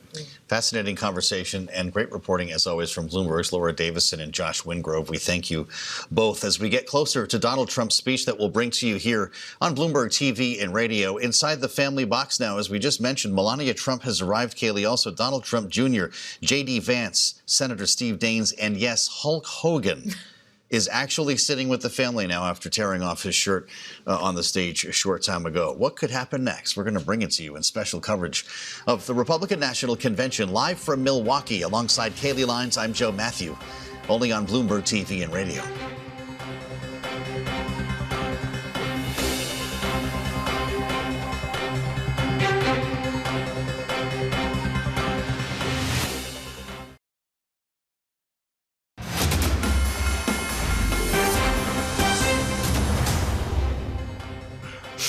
Special coverage of the Republican National Convention. We're live in Milwaukee on Bloomberg TV and radio, moments away from Donald Trump's speech. As we keep our eyes on the convention floor for you, we turn to markets in Asia right now. Bloomberg's David Ingles joins us with the latest from Hong Kong. David, as we wait to hear from the former president, give us a sense of how the Asia trade is shaping up this morning. Yeah, we're looking at two things, at least at this point in time. So we're looking at Asian assets in general are tracking the losses from overnight, although there is a silver lining that has showed up in the last couple of, I would say, 1 or 2 hours or so, is with U.S. futures now steadying, which might indicate in a couple of hours before we go into the Friday session in the U.S., we might see some period of stability. Now, all that being said, I'm also watching what's happening over in Australia, where you are getting the big miners falling substantially. In the last couple of minutes or so, we're just getting a lot of these lines coming through that a series of strong earthquakes have been hitting the northern part of Chile, which immediately my mind goes to, are we going to see any sort of supply disruptions as it pertains to things like copper, for example? So it's unclear at this point in time. That is just, of course, just speculation at this point in time. Although I was looking at the copper prices, you are getting a slight uptick in some of these contracts. Not substantial, but just something to keep your eye on, given, of course, the magnitude of these quakes coming through. Right. Now, as it pertains to the geopolitics and the chip story, which is really playing out, let's change the page, please, and have a look at the likes of TSMC and some of these big names that were hit substantially going into our Thursday session 24 hours back. You are still seeing some pockets of red here, particularly across the big ones like Samsung and TSMC, which at this point in time, all things equal, from last Friday, we're poised for about a 5% drop across a lot of these semiconductor names. Worst week as things stand going back about 3 months or so. And that's really down to, what happens when it comes to chip curbs and, the ability for many of these companies to sell even further to their Chinese clients. Right. Very quickly, before we go, Chinese markets have been up and running about 45 minutes from now, the cash markets. We are also coming out of the third plenum. There is, in fact, right now, as I speak, the press briefing out of the Communist Party talking about some of the key takeaways there. We are expecting a more detailed communiqué statement outlining some of the further steps they're taking. A vaguely worded statement yesterday, which was expected, said all the right things, according to Moody's. We are getting weakness across that. Back to the election story, the U.S. elections. I'll leave you with this. The spread between your 6-month vol and your 3-month expected vol in China is actually quite elevated. So normally this is about a third of 1%, give or take. We're now at about 1.2%, which actually takes you all the way back to 2016, approaching elections back then. So in many ways, we have come off a little bit as far as narrowing that spread is concerned. Elevated, yes. Priced in the information we have now on tariffs, probably that's the case right now. Back to you guys.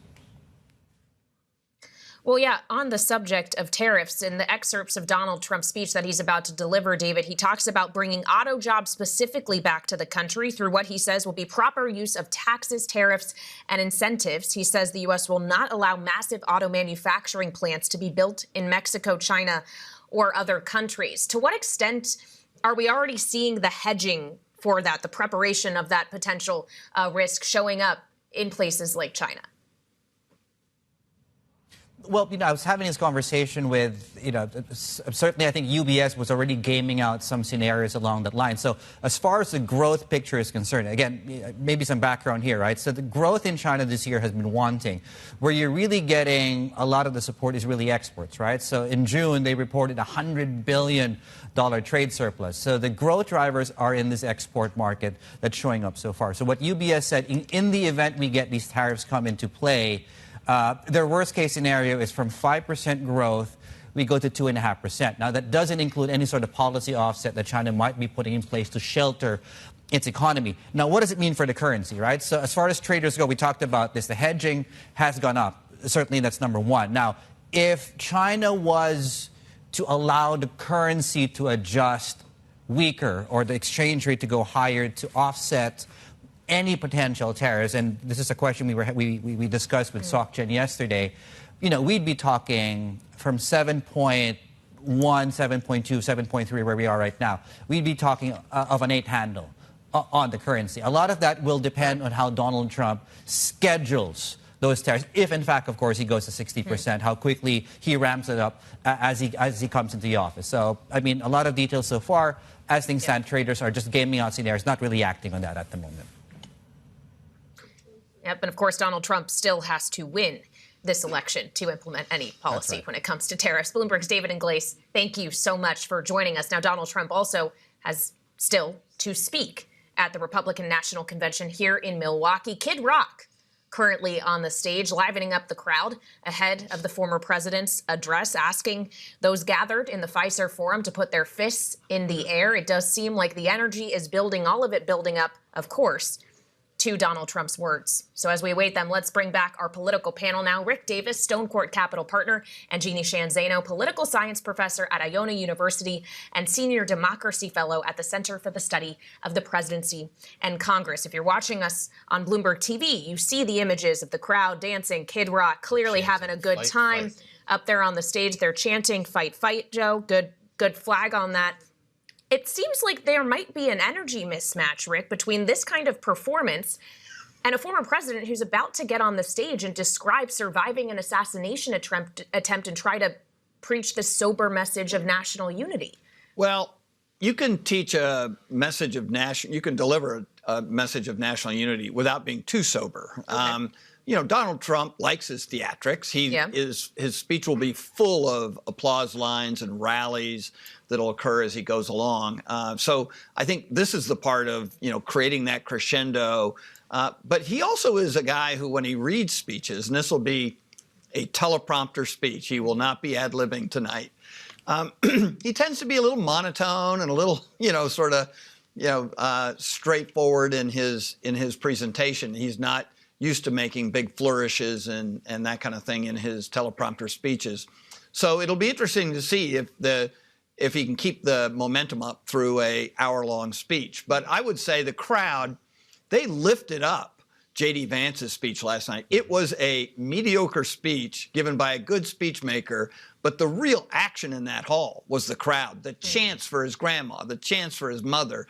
I mean, these are the crowds that really make every speech work. And I have no doubt this crowd will go wild for Donald Trump tonight. As the fight chant continues, and certainly the crowd is going wild for Kid Rock here, Jeanne, we're reminded of his political side. He got involved in the Bud Light boycott because he's anti-trans. I believe he took a large rifle outside in his backyard and shot at a bunch of beer cases, I guess, to make a point here.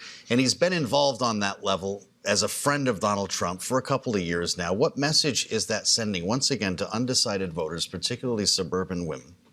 You know, it's reminding them of who this person is, Donald Trump, who wants to be president again, and what he stands for. And it is a very divisive, for many people, it is a very divisive view to be against transgender, the whole Budweiser issue that you raised. And you know, so this is, you know, attractive to the people in the hall, and I'm sure many Republicans who are listening, this is effective. But the reality is, to win a presidential election, you have to win voters, independents and moderates, where this is going to be fought. So the burden is really on Donald Trump tonight to try to make the appeal to those people and see if he can get over this ceiling, which has kept him at about 47%.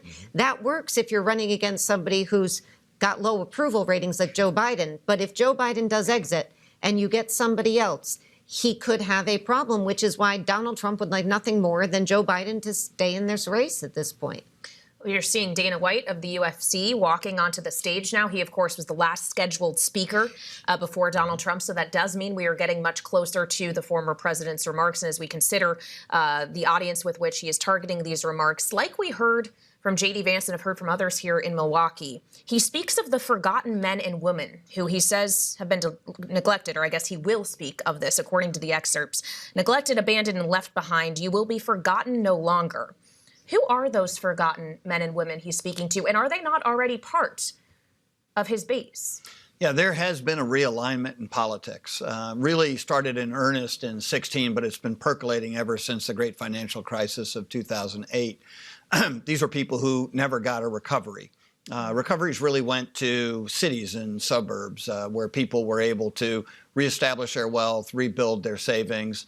Their homes were brought back up to the value they'd been prior to that. And in rural America, really didn't experience that. And they didn't have the backbone of ubiquitous broadband and things that others had to actually catch up to where the country was going. And Donald Trump plugged into them in 2016. We remember Hillary Clinton calling them despicables or whatever they were. Deplorables and flyover counties. And Donald Trump leaned into that. And you now have a constituency within the Republican Party of working class, multicultural people, by and large, who do not have college educations and live outside the cities. And the opposite is the Democratic Party today, where they are city dwellers with college educations and have benefited from a pretty significant increase in growth over the last 15 years. So they like the message of America's dark because their America is darker. They like the message of taking it to the establishment because they feel like the establishment has kept them from being able to grow. Does that draw undecided voters? Only in the mix where there are still Democrats who are working class voters in some of those areas, especially the ex-burbs, who have not bought completely the message, and they have the ability to migrate into that Republican fold. These are people who voted for Barack Obama twice and voted for Donald Trump potentially either in 16 or in 20. And so they could lock in this election cycle to being predictable Republican voters. And it's almost like turning upside down the politics that we entered into in the 21st century. Well, as we can consider the politics of the 21st century and the economics of the 21st century, in the excerpts give us a view into what Donald Trump is going to say about tax policy. He talks about how he gave the biggest tax cut in history, bigger than the Reagan tax cuts, he said. I am going to lower taxes still further, including no tax on tips, which of course has been floated in recent weeks by Trump and others in the Republican Party. Lower taxes, is that a winning message for those undecided voters? Jeanne, the ones who perhaps have not benefited economically as others have? Yeah, I mean, it was shocking to me to hear J.D. Vance never once mentioned lower taxes. Now tonight we will hear it from Donald Trump, and that is always an appealing message. But the reality is when Donald Trump is in office, when he was, who did he give those tax breaks to? They were to the very wealthy, and he has promised, as we've heard, at campaign events, that he will make sure that that stays in place. And so, you know, I do agree with Rick that we have seen we're in the midst of a realignment of these parties. But the reality is when you look at the policies coming out of Trump during those 4 years, it is very difficult to see how they benefited those people on the ground that Rick is talking about. He was in there for 4 years. How did they benefit from those tax cuts? And so, you know, to talk about it and the rhetoric is one thing, but to actually do something is something else. This is a person who wanted to repeal Obamacare. Healthcare is incredibly expensive. He wanted to repeal that. It's helping those very people, and he wanted to repeal it. So, yes, his rhetoric seems to meet the moment, as does J.D. Vance's. But where are the policies that they're going to use to help these people? And that's where it doesn't seem to have the validity that I would like to hear and that so many other people would like to hear. I guess toughness is the message of the night here. Dana White referring to, he's used the word more times than I can count so far in this speech. The toughest president, the tougher the fight, the more he wants to fight it. This comes after Kid Rock referred to him as the most patriotic American badass on earth, President Donald J. Trump.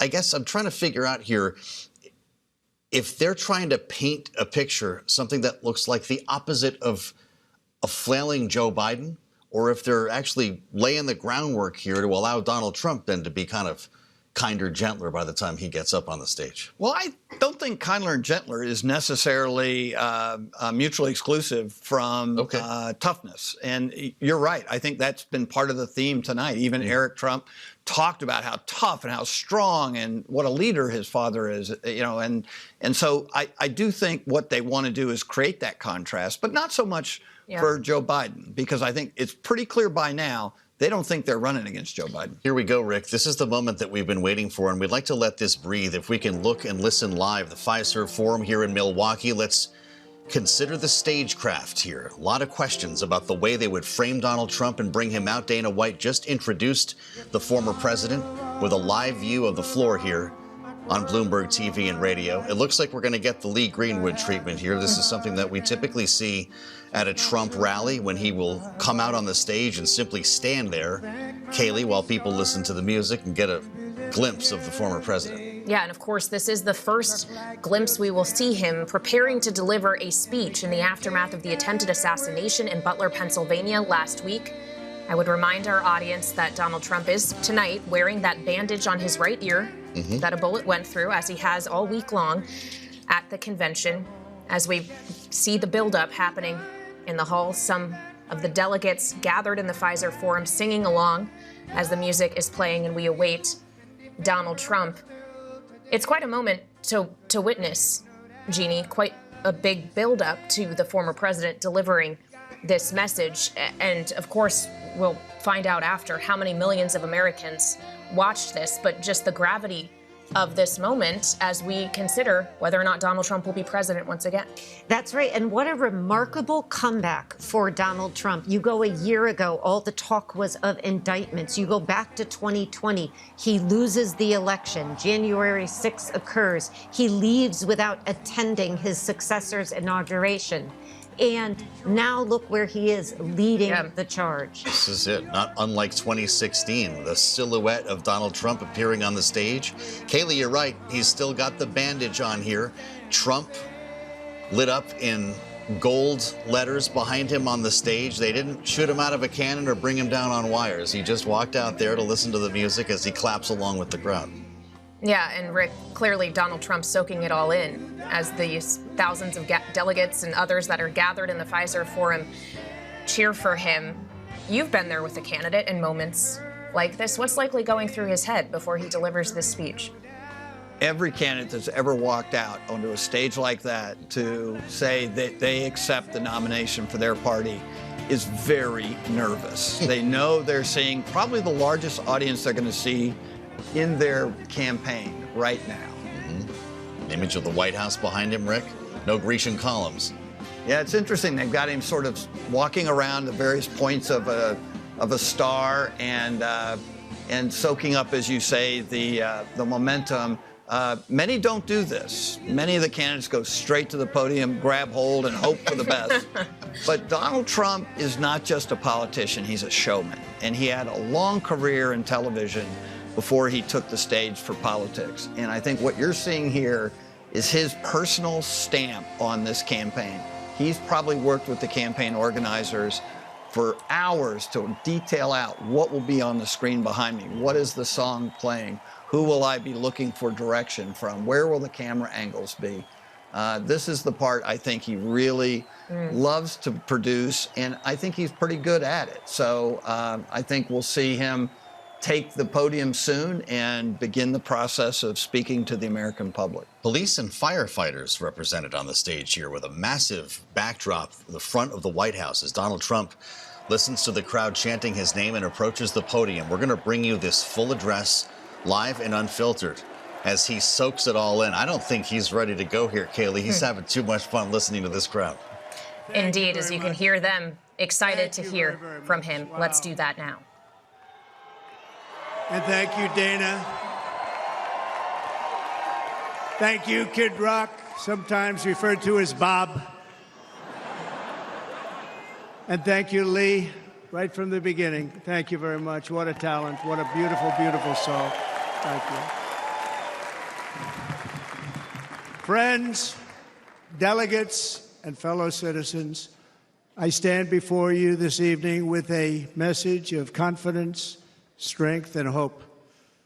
4 months from now, we will have an incredible victory, and we will begin the 4 greatest years in the history of our country. Together, we will launch a new era of safety, prosperity, and freedom for citizens of every race, religion, color, and creed.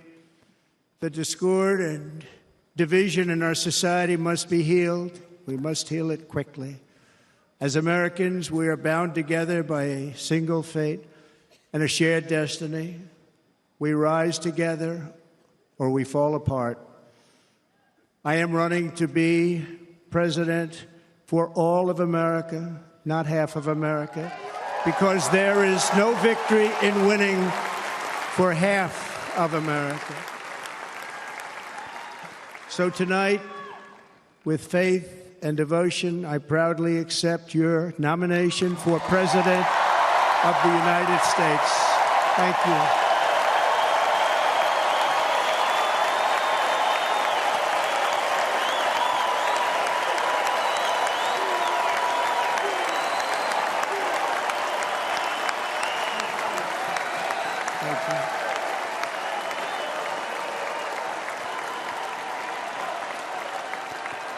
Thank you very much.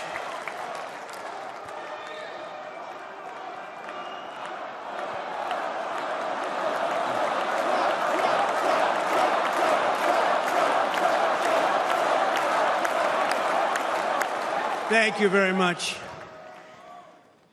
And we will do it right. We're going to do it right. Let me begin this evening by expressing my gratitude to the American people for your outpouring of love and support following the assassination attempt at my rally on Saturday.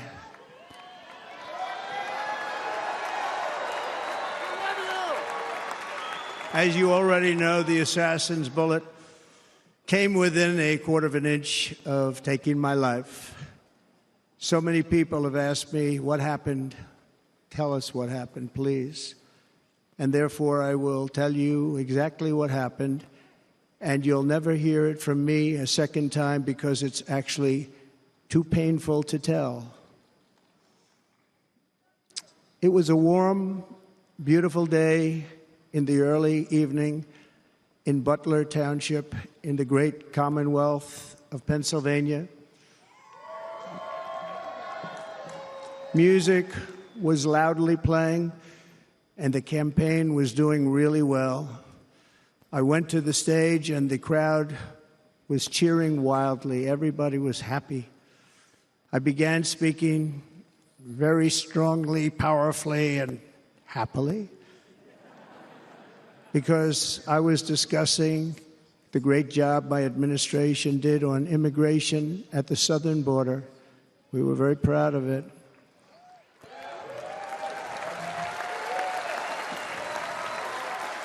Behind me and to the right was a large screen that was displaying a chart of border crossings under my leadership. The numbers were absolutely amazing. In order to see the chart, I started to, like this, turn to my right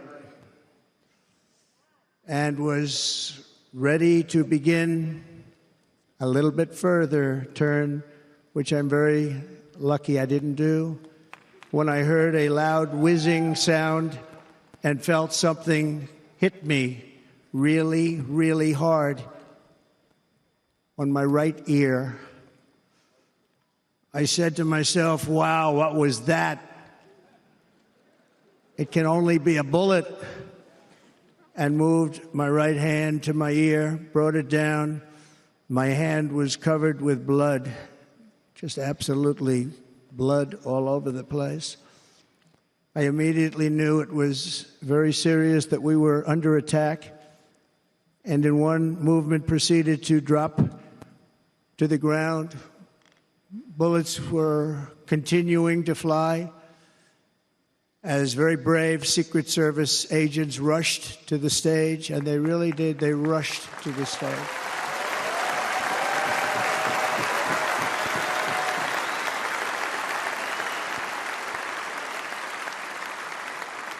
These are great people at great risk, I will tell you, and pounced on top of me so that I would be protected. There was blood pouring everywhere, and yet, in a certain way, I felt very safe because I had God on my side. I felt that.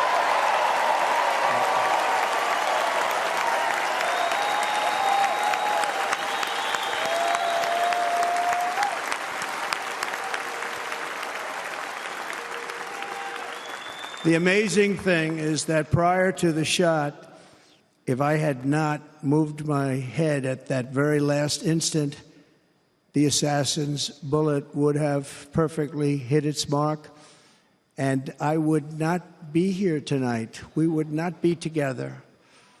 The most incredible aspect of what took place on that terrible evening in the fading sun was actually seen later.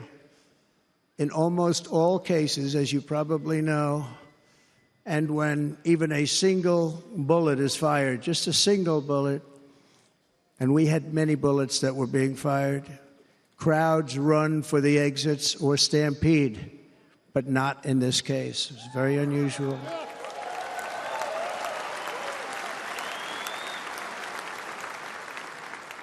This massive crowd of tens of thousands of people stood by and didn't move an inch. In fact, many of them bravely, but automatically stood up looking for where the sniper would be. They knew immediately it was a sniper. And then began pointing at him. You can see that if you look at the group behind me. That was just a small group compared to what was in front. Nobody ran, and by not stampeding, many lives were saved. But that isn't the reason that they didn't move. The reason is that they knew I was in very serious trouble. They saw it. They saw me go down. They saw the blood and thought, actually, most did, that I was dead. They knew it was a shot to the head. They saw the blood. And there's an interesting statistic. The ears are the bloodiest part. If something happens with the ears, they bleed more than any other part of the body. For whatever reason, the doctors told me that. I said, why is there so much blood? He said, it's the ears. They bleed more. So we learned something, but they just, this beautiful crowd, they didn't want to leave me. They knew I was in trouble. They didn't want to leave me. And you can see that love written all over their faces. They're incredible people. They're incredible people. Bullets were flying over us, yet I felt serene. But now the Secret Service agents were putting themselves in peril. They were in very dangerous territory. Bullets were flying right over them, missing them by a very small amount of inches. And then it all stopped. Our Secret Service sniper, from a much greater distance and with only one bullet used, took the assassin's life, took him out.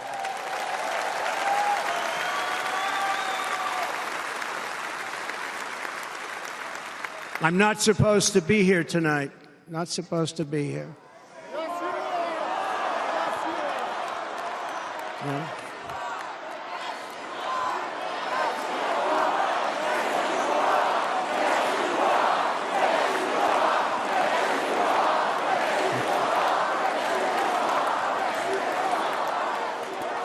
Thank you.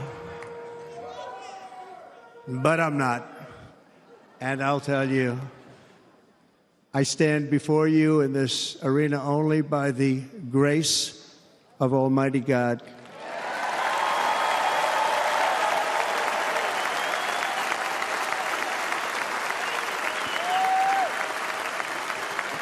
In watching the reports over the last few days, many people say it was a providential moment. Probably was. When I rose surrounded by Secret Service, the crowd was confused because they thought I was dead, and there was great, great sorrow. I could see that on their faces as I looked out. They didn't know I was looking out. They thought it was over. But I could see it, and I wanted to do something to let them know I was okay. I raised my right arm, looked at the thousands and thousands of people that were breathlessly waiting, and started shouting, "Fight, fight, fight."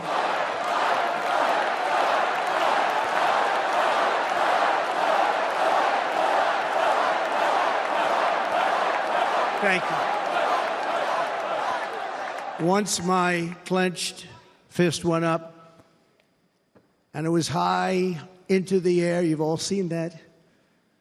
The crowd realized I was okay and roared with pride for our country like no crowd I have ever heard before. Never heard anything like it. For the rest of my life, I will be grateful for the love shown by that giant audience of patriots that stood bravely on that fateful evening in Pennsylvania. Tragically, the shooter claimed the life of one of our fellow Americans, Corey Comparator. Unbelievable person, everybody tells me. Unbelievable.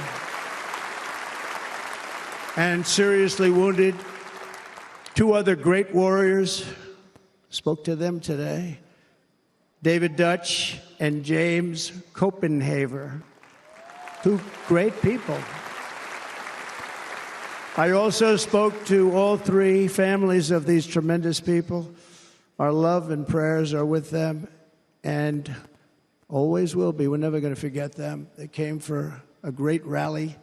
They were serious Trumpsters, I want to tell you. They were serious Trumpsters and still are. But Corey, unfortunately, we have to use the past tense. He was incredible. He was a highly respected former fire chief, respected by everybody. Was accompanied by his wife, Helen, incredible woman. I spoke to her today, devastated, and two precious daughters.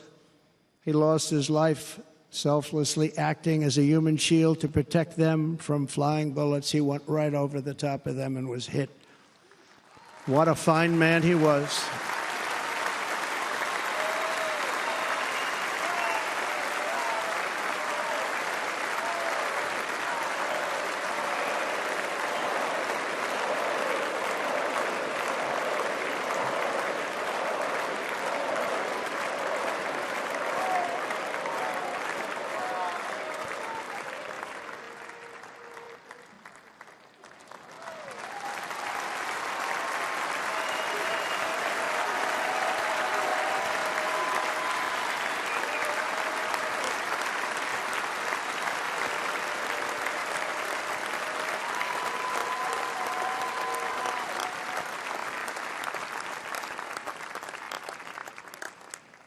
I want to thank the fire department and the family for sending his helmet, his outfit, and it was just something, and they're going to do something very special when they get it. But we did something which cannot match what happened, not even close.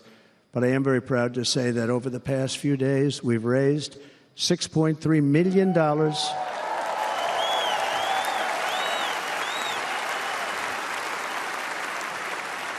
for the families of David, James, and Corey, including from a friend of mine just called up. He sent me a check right here. I just got it.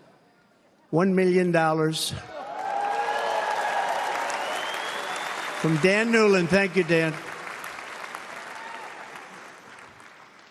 And again, when speaking to the family, I told them, I said, well, I'm going to be sending you a lot of money, but it can't compensate. They all said the same thing. You're right, sir. We appreciate so much what you're doing, but nothing can take the place in the case of Corey. And the other two, by the way, they were very, very seriously injured, but now they're doing very well. They're going to be okay. They're going to be doing very well.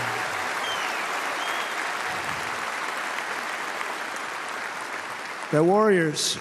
So now I ask that we observe a moment of silence in honor of our friend Corey.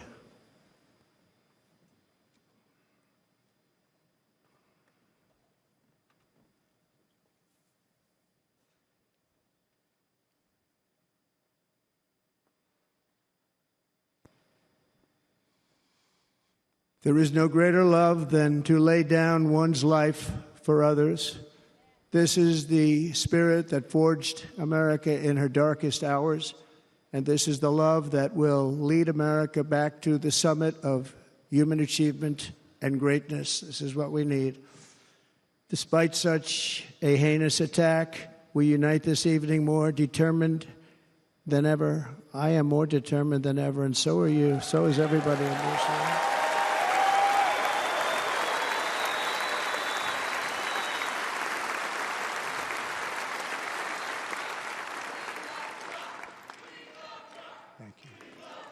Thank you very much.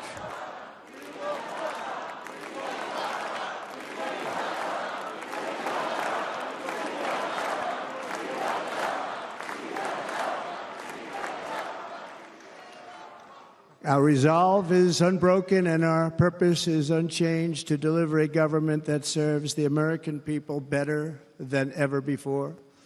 Nothing will stop me in this mission because our vision is righteous and our cause is pure. No matter what obstacle comes our way, we will not break, we will not bend, we will not back down, and I will never stop fighting for you, your family, and our magnificent country. Never.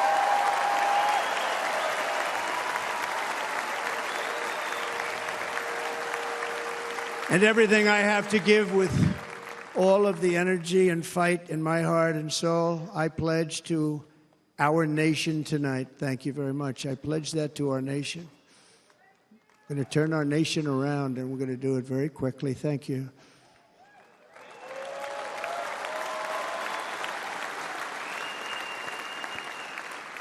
This election should be about the issues facing our country and how to make America successful, safe, free, and great again.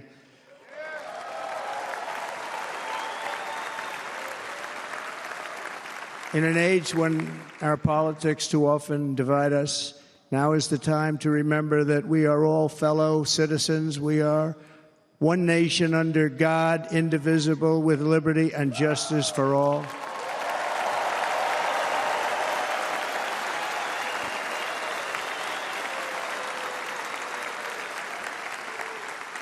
And we must not criminalize dissent or demonize political disagreement, which is what's been happening in our country lately at a level that nobody has ever seen before.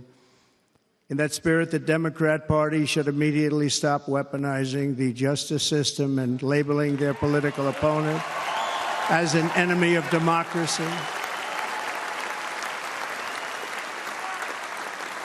Especially since That is not true. In fact, I am the one saving democracy for the people of our country.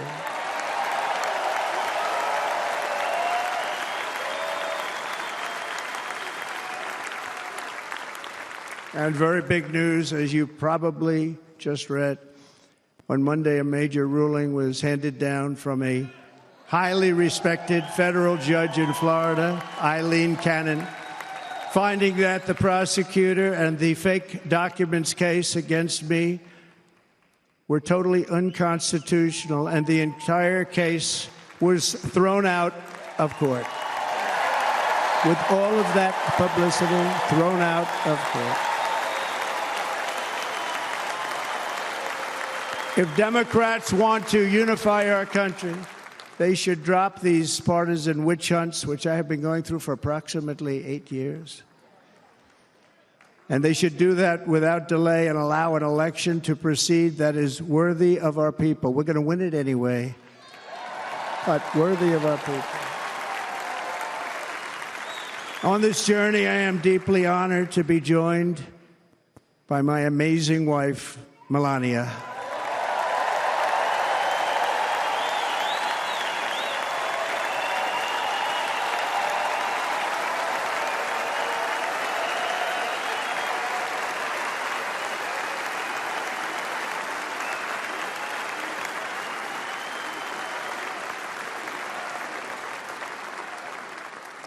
And Melania, thank you very much. You also did something really beautiful, a letter to America calling for national unity, and it really took the Republican Party by surprise. I will tell you, it was beautiful.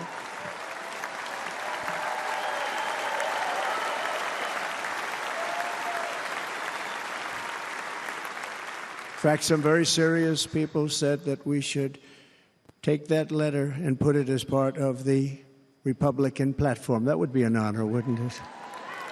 Right, Mr. Congressman? But it captivated so many, so I also want to thank my entire family for being here. Don, Kimberly, Ivanka and Jared, Eric and Lara, Tiffany and Michael, Barron. We love our Barron.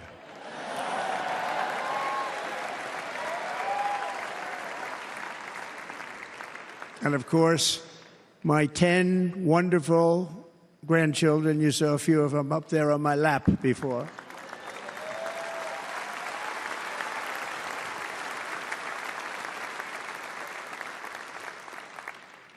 And how good was Dana? Was Dana good? I mean, was he good? He was on probably the only vacation he's had in about, maybe ever, because he works, but about 10 years with his wife, very far away. I won't tell you where, but very, very far away, beautiful place. And my people called, and he said, I won't be able to do it. This is many, many years. I promised my wife I can't do it. And they came in, they said, Dana won't be able to do it, because he was my first, second, and third choice. I said, well, that's too bad, but I understand he's away, and it's good. It's good for him. And that was it. About 30 minutes later, she came back in, sir, Dana just called. He's going to do it. And his wife, she said, you can't turn him down. You just can't do it. You have to go. That's a good wife.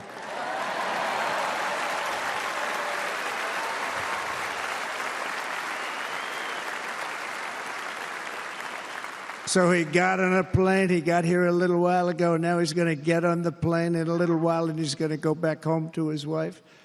But they're great, and I just want to thank her and him and their whole family, because that's not easy.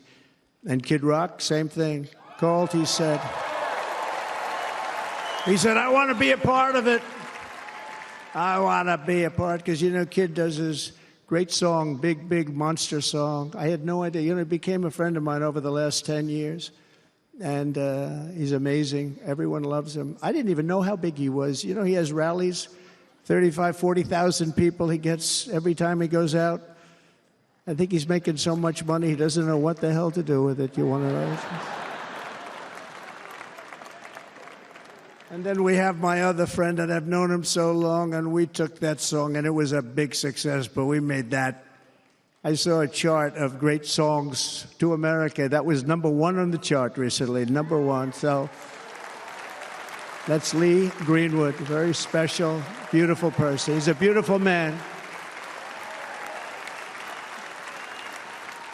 But they all wanted to be here. They called. And how about the Hulkster? How good was he? Is he up?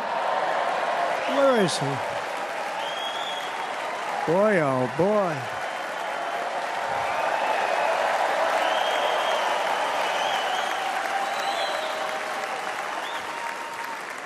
You know, they may call that entertainment. I know about entertainment, but when he used to lift a 350-pound man over his shoulders and then bench press him 2 rows into the audience, I say, maybe entertainment, but he is one strong son of a gun. I will tell you, I watched it many times.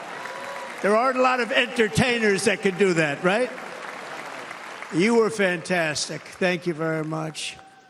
Followed by Eric. What was that all about? Boy, that was good. I didn't want to really come up here. But he was so great, and he's such a good young man. He went through a lot of trouble, and Don last night was incredible. They went through so much trouble. They got subpoenaed more than any people probably in the history of the United States. Every week they get another subpoena from the Democrats, crazy Nancy Pelosi, the whole thing, just boom, boom, boom. They've got to stop that because they're destroying our country. We have to work on making America great again, not on beating people. And we won. We beat them in all. We beat them on the impeachments. We beat them on indictments. We beat them. But the time that you have to spend, if they would devote that genius to helping our country, we'd have a much stronger and better country.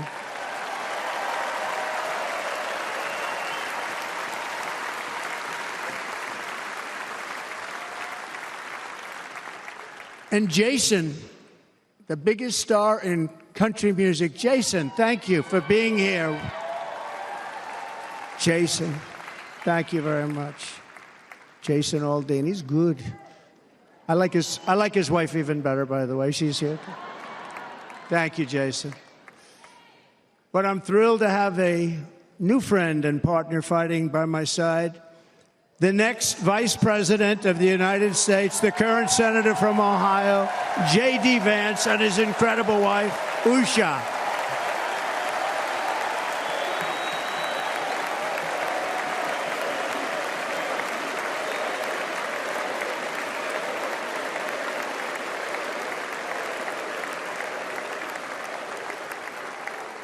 He's going to be a great Vice President. He's going to be great. He'll be with this country and with this movement, greatest movement in the history of our country, Make America Great Again. When they criticize it, they say, we're going to try and stop MAGA. I said, MAGA is Make America Great Again. What are you going to stop? There's nothing to stop. Then they say, oh, that's right. It's very tough to fight it. And all of the people that did try and fight it have failed. But he's going to be with us for a long time, and it was an honor to select him. Great, great student at Yale. His wife was a great student at Yale. They met at Yale. These are two smart people. So, J.D., you're going to be doing this for a long time. Enjoy the ride.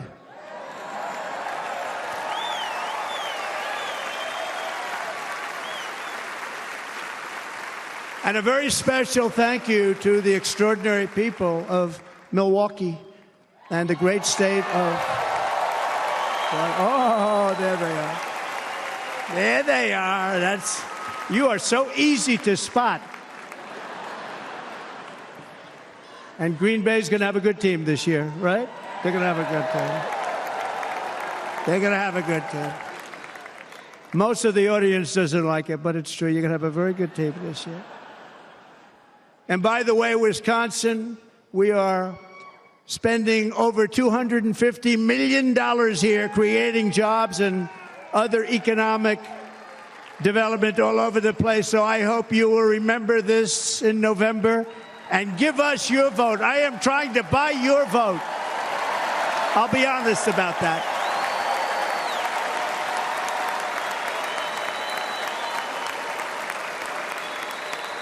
And I promise we will make Wisconsin great again. We're going to make it.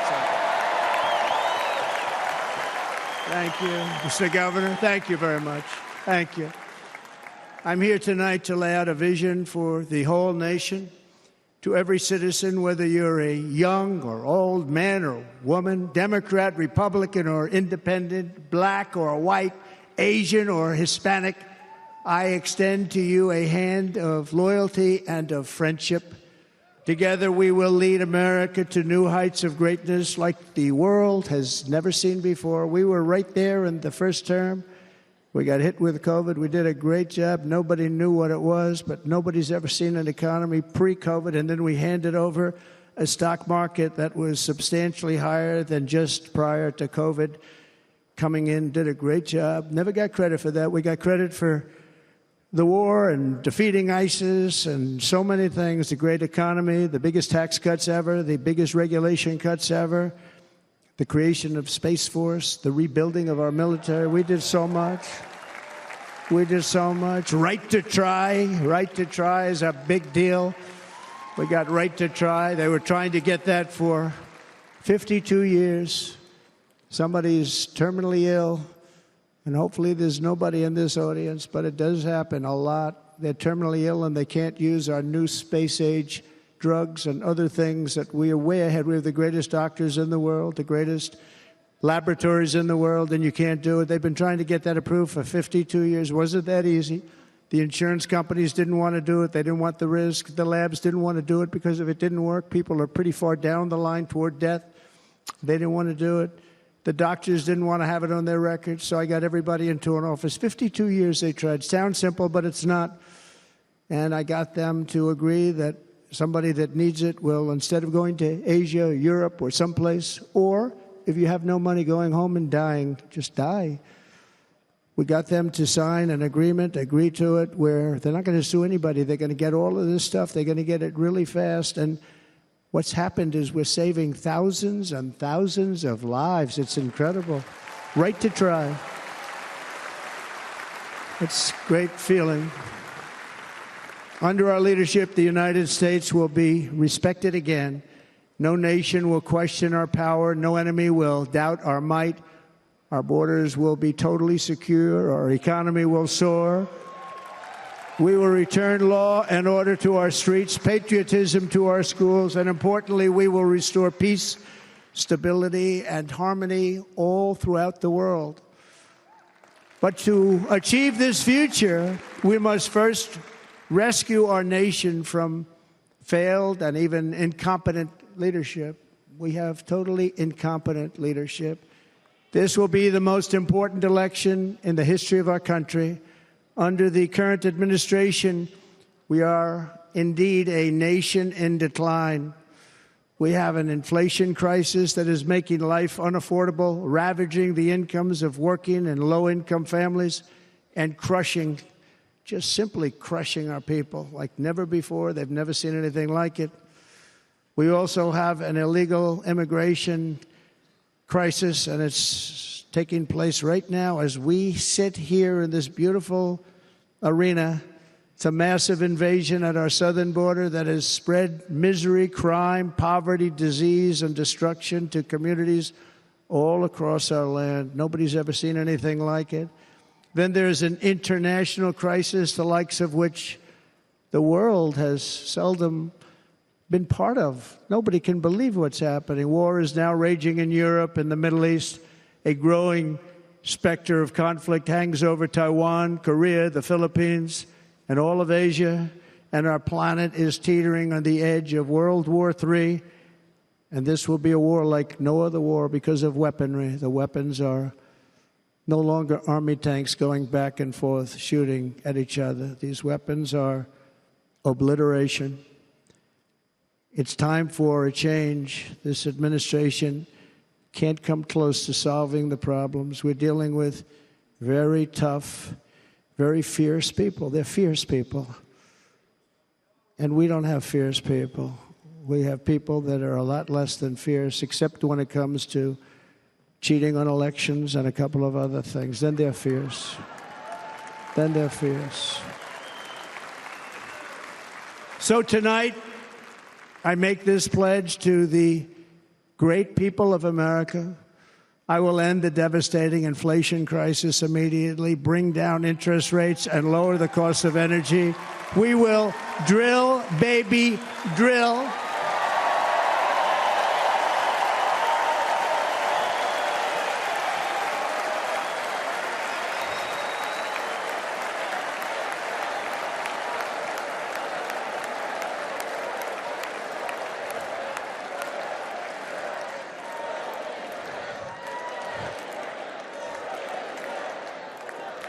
Can you believe what they're doing?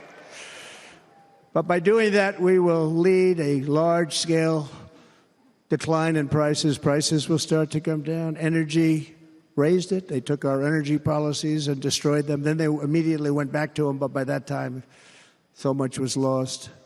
But we will do it at levels that nobody's ever seen before, and we'll end lots of different things. We'll start paying off debt and start lowering taxes even further. We gave you the largest tax cut. We'll do it more. You know, people don't realize I brought taxes way down, way down, and yet we took in more revenues the following year than we did when the tax rate was much higher. Most people said, how did you do that? Because it was incentive. Everybody was coming to the country. They were bringing back billions and billions of dollars into our country. The companies made it impossible to bring it back. The tax rate was too high, and the legal complications were far too great. I changed both of them, and hundreds of billions of dollars by Apple and so many other companies were brought back into our nation, and we had an economy the likes of which no nation had ever seen. China, we were beating them at levels that were incredible. And they know it. They know it. We'll do it again, but we'll do it even better. I will end the illegal immigration crisis by closing our border and finishing the wall, most of which I've already built.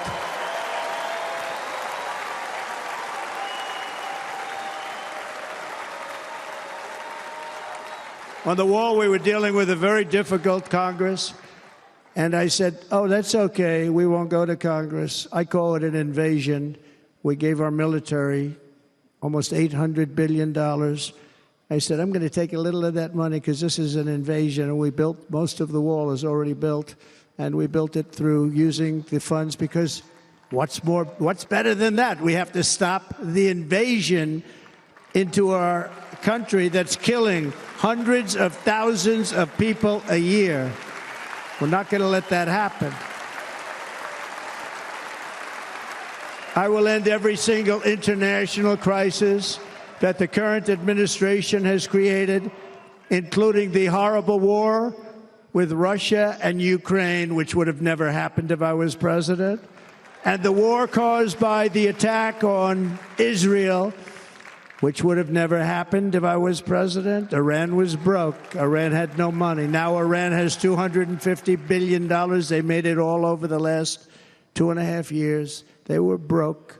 I watched the other day on a show called Deface the Nation. Has anyone seen it? And they had a congressman who was a Democrat say, well, whether you like him or not, Iran was broke dealing with Trump. I told China and other countries, if you buy from Iran, we will not let you do any business in this country, and we will put tariffs on every product you do send in of 100% or more. And they said to me, well, I think that's about it. They weren't going to buy any oil. And they were ready to make a deal. Iran was going to make a deal with us. And then we had that horrible, horrible result that we'll never let happen again. The election result, we're never going to let that happen again. They used COVID to cheat. We're never going to let it happen again. And they took off all the sanctions, and they did everything possible for Iran.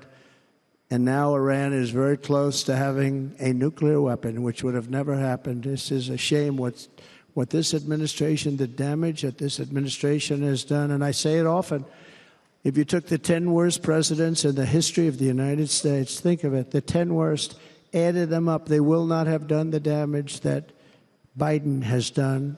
Only going to use the term once. Biden. I'm not going to use the name anymore, just one time. The damage that he's done to this country is unthinkable. It's unthinkable. Together we will restore vision, strength, competence, and we're going to have a thing called common sense making most of our decisions, actually. It's all common sense.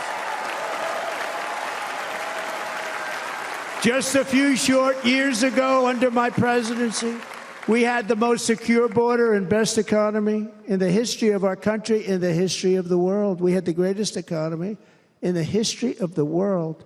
We had never done anything like it. We were beating every country, including China, by leaps and bounds. Nobody had seen anything like it.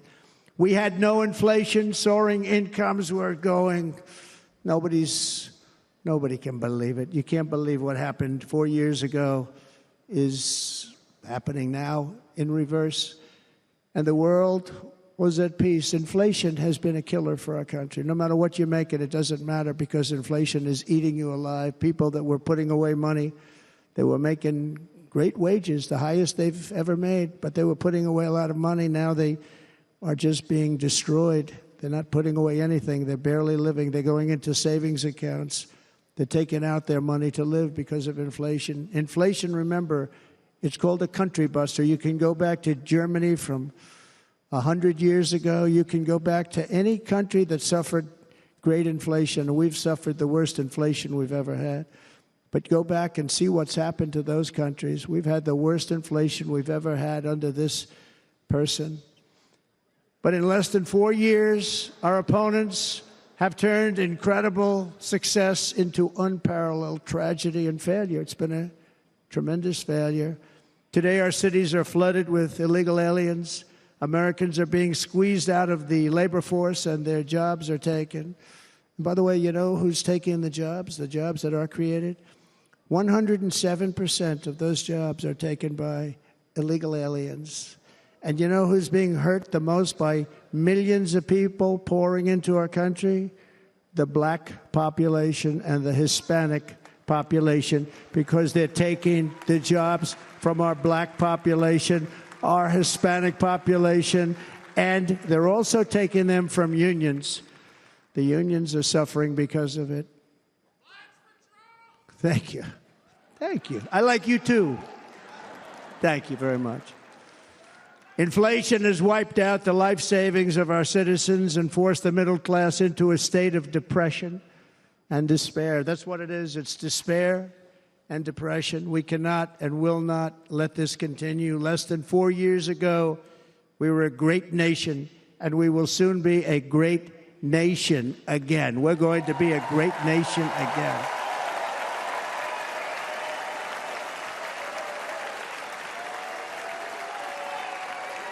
Thank you. With proper leadership, every disaster we are now enduring will be fixed, and it will be fixed very, very quickly.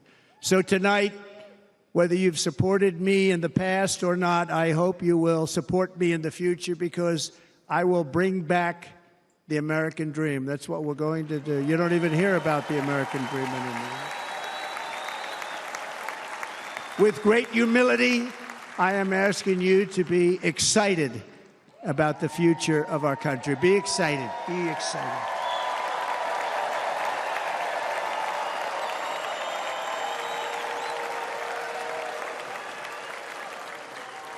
And by the way, the news reports, look at all of those big networks. Look at them. They're all here. But every one of them has said this could be the most organized, best run, and most enthusiastic convention of either party that they've ever seen. Every single one.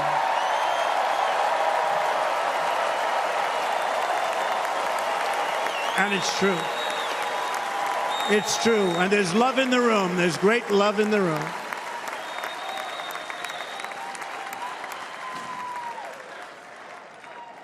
So I better finish strong. Otherwise, we'll blow it, and we can't let that happen. Now, this was great. All of the great people that spoke, and everybody hit a home run. I mean, there's not one that I can think of where I said, oh, gee, that wasn't great. Every single person. I refuse to be the only one. Don't do that to me. They're already getting ready. See, I gave them an idea. Now, this was a great convention. This was, I think we're actually going to go home and miss it. You know, usually with a first of all, Look at these crowds. You'd never have this at a convention. Look at these crowds.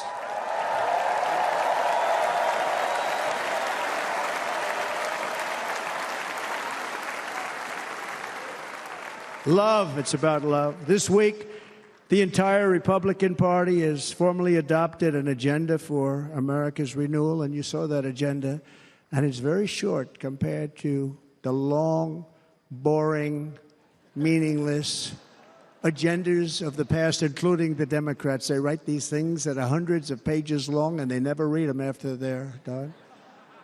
In their case, fortunately, they don't read them because they're pretty bad. It's a series of bold promises that we will swiftly implement when you give us a Republican House. And Mr. Speaker, thank you very much. We have our great Speaker of the House with us tonight. Mr. Speaker, thank you very much. Thank you. A Republican Senate. We have many senators here. And send me back to our beautiful White House just a few short months from now. We're talking about just months. It can't come fast enough. We have to get it done. First, we must get economic relief to our citizens. Starting on day one, we will drive down prices and make America affordable again. We have to make it affordable. It's not affordable. People can't live like this. Under this administration, our current administration, groceries are up 57%, gasoline is up 60% and 70%, mortgage rates have quadrupled. And the fact is, it doesn't matter what they are because you can't get the money anyway. Can't buy houses. Young people can't get any financing to buy a house. The total household costs have increased an average of $28,000 per family under this administration. Republicans have a plan to bring down prices and bring them down very, very rapidly. By slashing energy costs, we will in turn reduce the cost of transportation, manufacturing, and all household goods. So much starts with energy. And remember, we have more liquid gold under our feet than any other country by far. We are a nation that has the opportunity to make an absolute fortune with its energy. We have it, and China doesn't. Under the Trump administration, just 3.5 years ago, we were energy independent. But soon, we will actually be better than that. We will be energy dominant and supply not only ourselves, but we will supply the rest of the world with numbers that nobody has ever seen, and we will reduce our debt, $36 trillion. We will start reducing that, and we will also reduce your taxes still further. Next, and by the way, they want to raise your taxes 4 times, think of it. And all my life, I grew up watching politicians. I always loved politics, I guess. I was on the other side. I'd watch, and they were always talking about, we will give you a tax cut. We will give you a tax cut. My whole life I was watching, I will give you a tax cut, right, Mr. Congressman? That's all they talked about. This is the only administration that said, we're going to raise your taxes by 4 times what you're paying now, and people are supposed to vote for them? I've never heard it. You're paying too much. We're going to reduce your taxes still further. We gave you the biggest one, as I said. We're going to give you more, and it's going to lead to tremendous growth. We want growth in our country. That's what's going to pay off our debt.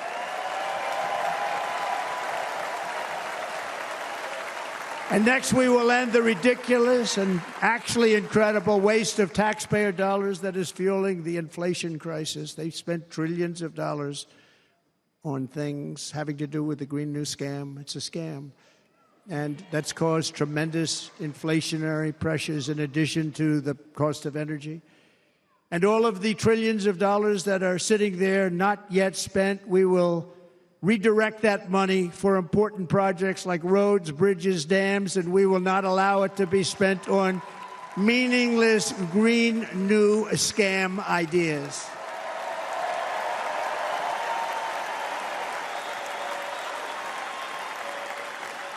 And I will end the electric vehicle mandate on day one.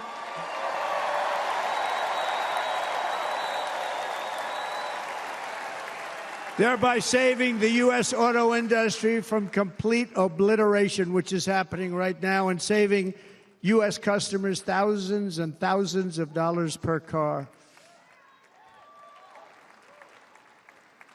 And right now, as we speak, large factories just started are being built across the border in Mexico. So with all the other things happening on our border, and they're being built by China to make cars and to sell them into our country.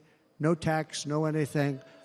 The United Auto Workers ought to be ashamed for allowing this to happen. And the leader of the United Auto Workers should be fired immediately. And every single auto worker, union and non-union, should be voting for Donald Trump, because we're going to bring back car manufacturing, and we're going to bring it back fast.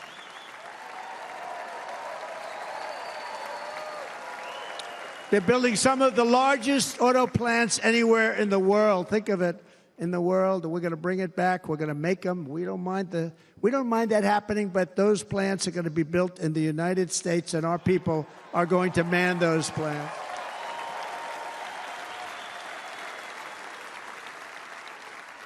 And if they don't agree with us, we'll put a tariff of approximately 100 to 200% on each car, and they will be unsellable in the United States. We have long been taken advantage of by other countries. And think of it, oftentimes these other countries are considered so-called allies. They've taken advantage of us for years. We lose jobs, we lose revenue, and they gain everything and wipe out our businesses, wipe out our people. I stopped it for 4 years. I stopped it. And we're really ready to make changes like nobody had seen before. And remember, USMCA, I got rid of NAFTA, the worst trade deal ever made, and replaced it with USMCA, which is, they say, the best trade deal ever made. Actually, probably the best trade deal was the deal I made with China, where they buy $50 billion worth of our product. They were buying nothing. They buy $50 billion worth. They had to. But I don't even talk about it because of COVID. I don't even mention it, frankly, because of what happened with the China virus.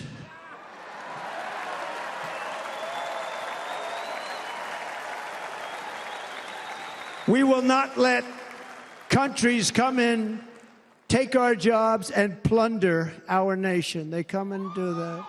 They plunder our nation. The way they will sell their product in America is to build it in America. Very simple. Build it in America and only in America.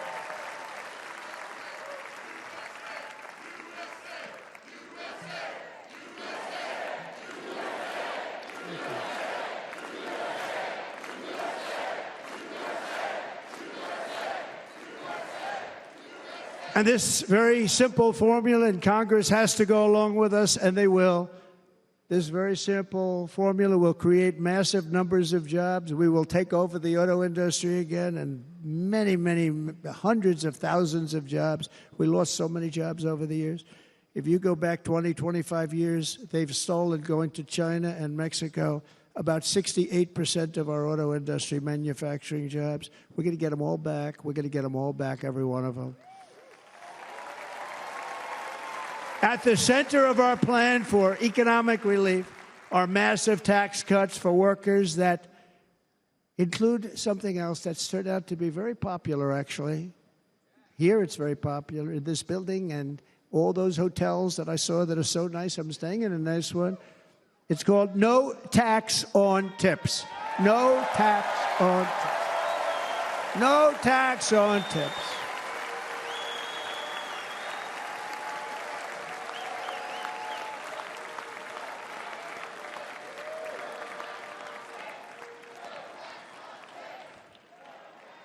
I got that by having dinner recently in Nevada, where we're leading by about 14 points.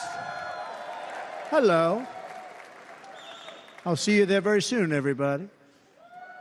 And we're having dinner at a beautiful restaurant in the Trump building on the Strip, and it's a great building, and the waitress comes over. How's everything going? A really nice person. How's everything? Oh, sir, it's so tough. The government's after me all the time on tips, tips, tips.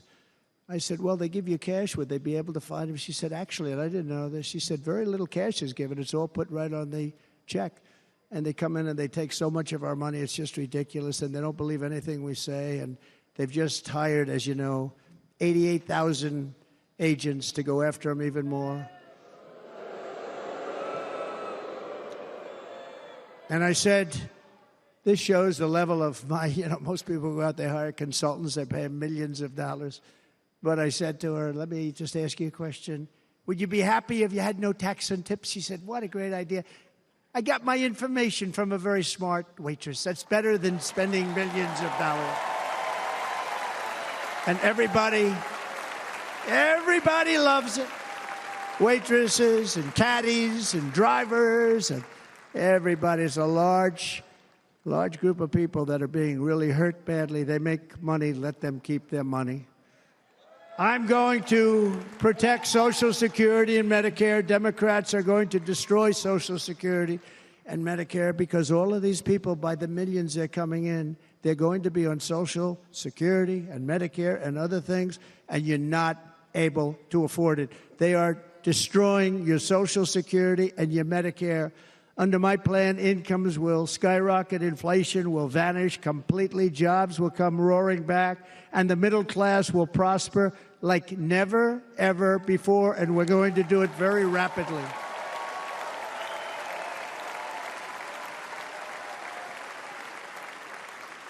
But no hope or dream we have for America can succeed unless we stop the illegal immigrant invasion, the worst that's ever been seen anywhere in the world. There's never been an invasion like this anywhere. Third world countries would fight with sticks and stones not to let this happen.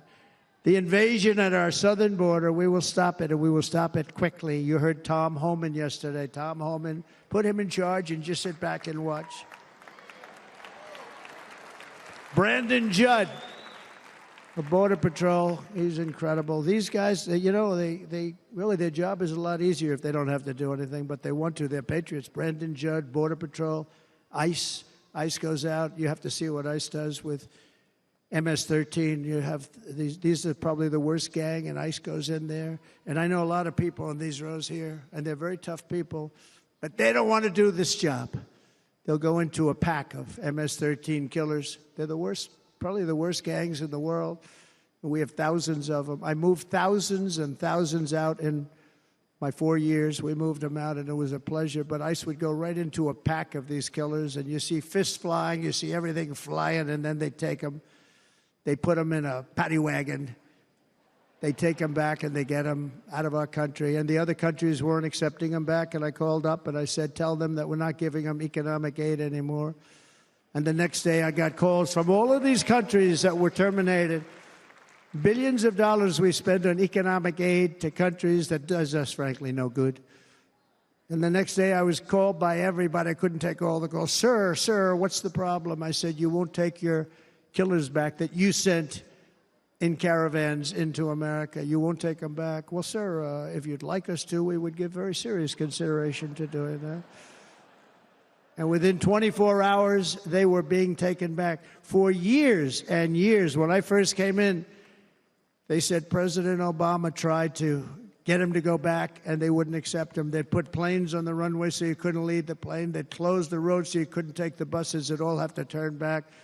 As soon as I said no more economic aid of any kind to any country that does that, they called back and they said, sir, it would be our great honor to take MS-13. We love them very much. We love them very much, sir. We'll take them back. At the heart of the Republican platform is our pledge to end this border nightmare and fully restore the sacred and sovereign borders of the United States of America, and we're going to do that on day one.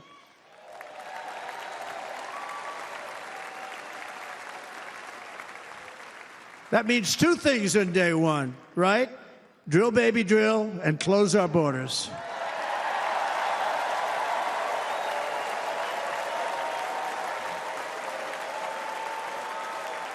And by the way, and I think everybody as a Republican, as a patriot in this room, and most Democrats, we want people to come into our country, but they have to come into our country legally.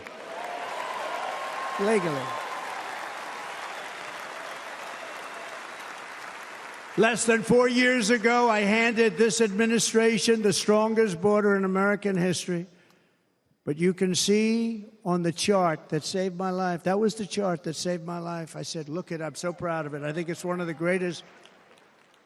It was done by the Border Patrol, one of the greatest charts I've ever seen. It showed everything just like that. You know the chart. Oh, there it is. That's pretty good. Wow. Last time I put up that chart, I never really got to look at it. But without that chart, I would not be here today.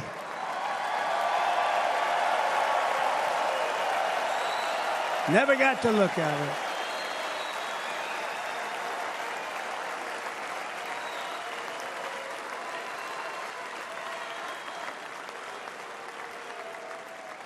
I said, you got to see this chart. I was so proud of it, and by the time I got to there, I never got to see it that day. But I'm seeing it now, and I was very proud. If you look at the arrow on the bottom, that's the lowest level, the one on the bottom, heavy red arrow. That's the lowest level of illegal immigrants ever to come into our country in recorded history, right there. Right there. And that was my last week in office. And then you see what happened after I left. Look at the rest. And if you go out a little bit further, it's getting to be a little bit old, but I love it anyway, right? But you can go much higher with those numbers. Look what happened right after that. The invasion began. We had the opposite. We stopped the invasion. But the invasion that we stopped was peanuts by comparison to what happened after I left. Look at what happened after I left. They took over our country. We ended all catch and release. We shut down asylum fraud. We stopped human trafficking and forged historic agreements to keep illegal aliens on foreign soil. We want them to stay on their soil. Under the Trump administration, if you came in illegally, you were apprehended immediately and you were deported.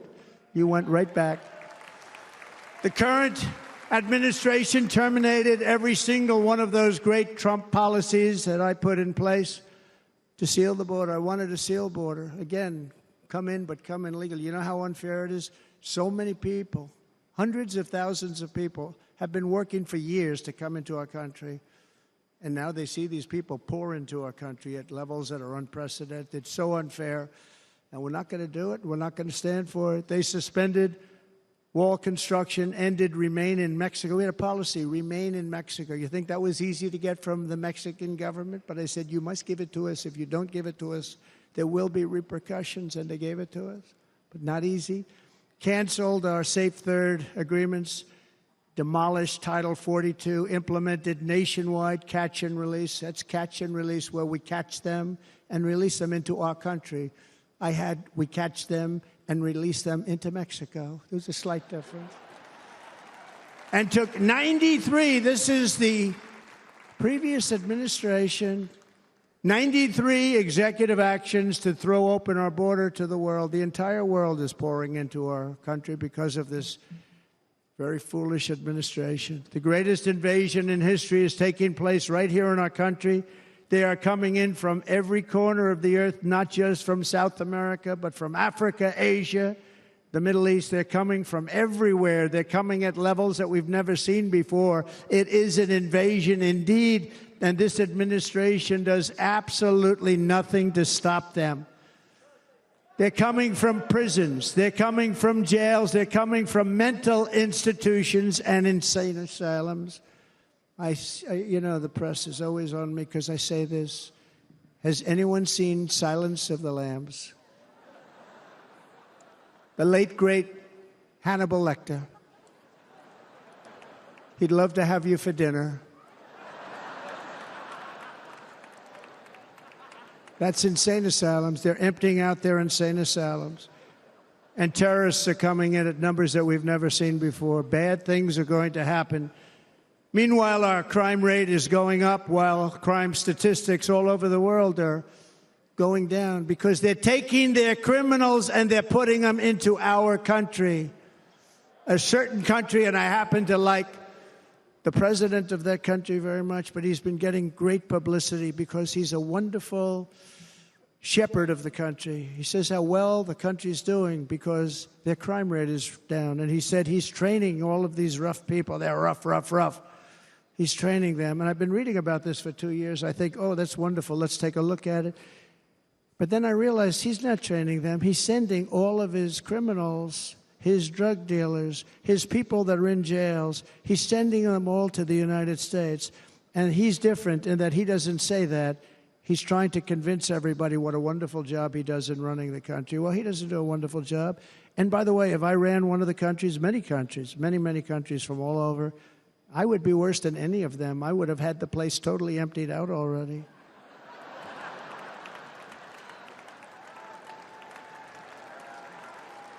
But we become a dumping ground for the rest of the world, which is laughing at us. They think we're stupid. And they can't believe that they're getting away with what they're getting away with, but they're not going to be getting away with it for long. That's what I can tell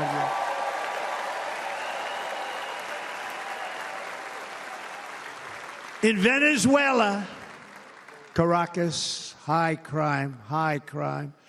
Caracas, Venezuela, really a dangerous place, but not anymore.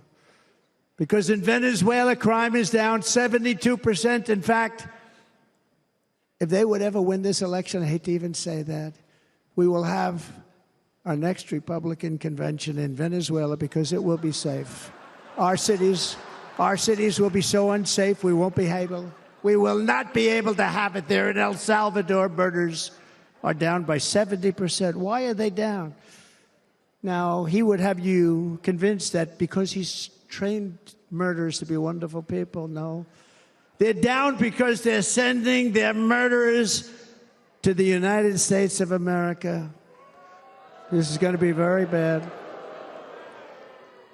And bad things are going to happen, and you're seeing it happen all the time. That's why, to keep our families safe, the Republican platform promises to launch the largest deportation operation in the history of our country. Even larger than that of President Dwight D. Eisenhower from many years ago. You know, he was a moderate, but he believed very strongly in borders. He had the largest deportation operation we've ever had. Just recently, I spoke to the grieving mother of Jocelyn Nungary, a wonderful woman, a precious 12-year-old girl from Houston who last month was tied up, assaulted, and strangled to death after walking to the convenience store just a block away from her house. Her body was dumped near the side of the road in a shallow creek, found by some onlookers who couldn't believe what they had witnessed. Charged with Jocelyn's heinous murder are 2 illegal aliens from Venezuela who came across our border, were in custody, and were then released into the country by this horrible, horrible administration that we have right now.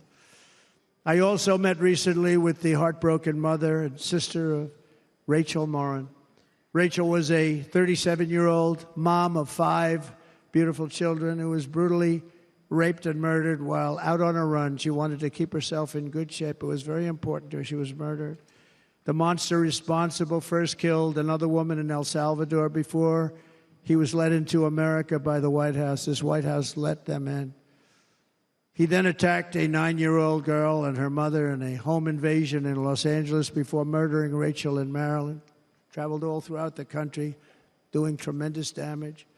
Rachel's mother will never be the same. I spent time with her. She will never be the same. I've also met with the wonderful family of Laken Riley, the brilliant 22-year-old nursing student. She was so proud of being first in her class, who was out for a jog on the campus of the University of Georgia when she was assaulted, beaten, and horrifically killed. Yet another American life was stolen by a criminal alien set free by this administration. And these were incredible people we're talking about. These were incredible people who died. Tonight, America, this is my vow. I will not let these killers and criminals into our country.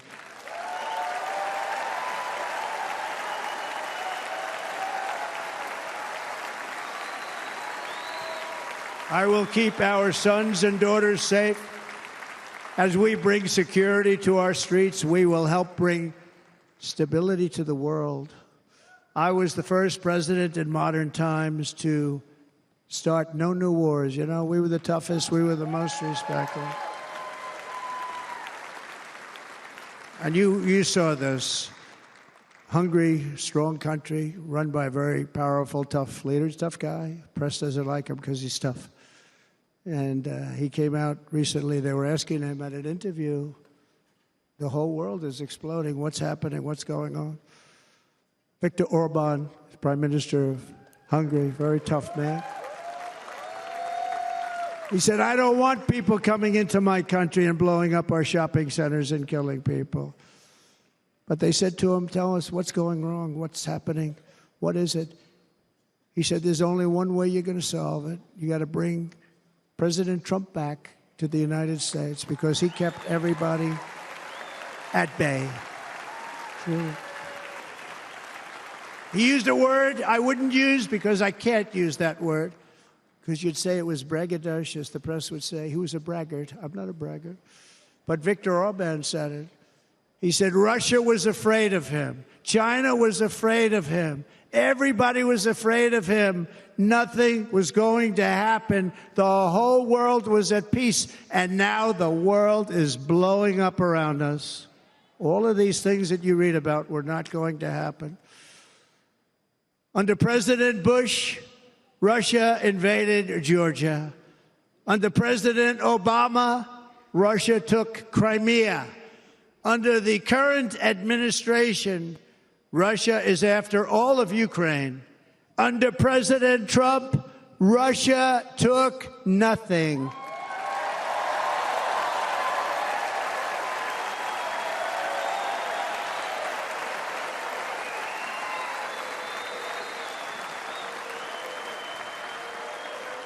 We defeated 100% of ISIS in Syria and Iraq, something that was said to take 5 years, sir. It'll take 5 years, sir. We did it in a matter of a couple of months. We have a great military. Our military is not woke. It's just some of the fools on top that are woke.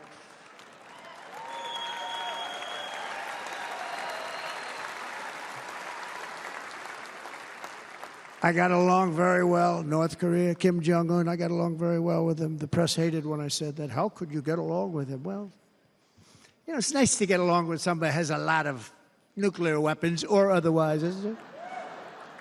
See, in the old days, they'd say, that's a wonderful thing. Now they say, how could you possibly do that? But no, I got along with him, and we stopped the missile launches from North Korea. Now North Korea is acting up again, but when we get back, I get along with him. He'd like to see me back, too. I think he misses me, if you want to know the truth. Our opponents inherited a world at peace and turned it into a planet of war. We're at a planet of war.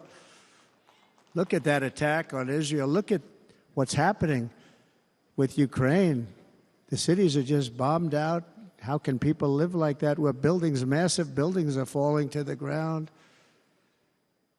It began to unravel with the disastrous withdrawal from Afghanistan, the worst humiliation in the history of our country. We have never had a humiliation like that.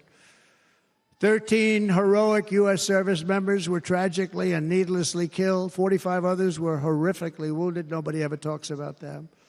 No arms, no legs, face explosions, horrifically wounded. And by the way, we have a man in this room who's running for the U.S. Senate from a great state, Nevada, named Sam Brown, who paid the ultimate price. Thank you, Sam. Thank you, Sam. Thank you. He paid the biggest price probably ever paid by anybody that is running for office, and I think he's going to do great. He's running against a person that is not good, not respected, a total lightweight. But Sam, I think, paid, really, we were talking about it with some of the senators that are working so hard for Sam, but he paid the biggest price of any senator ever to run for the Senate. I don't think anybody's ever what he did. He was a real hero, a really great person, and he's running, and I hope that everybody gets out and votes for Sam Brown.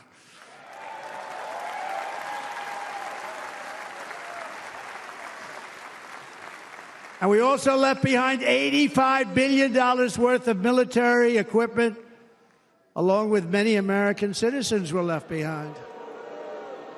Many, many American citizens, emboldened by that disaster, Russia invaded Ukraine. They saw this group of people that were incompetent. We took the soldiers out first. No, we're going to take the soldiers out second. If they would have followed my plan, we had a great plan.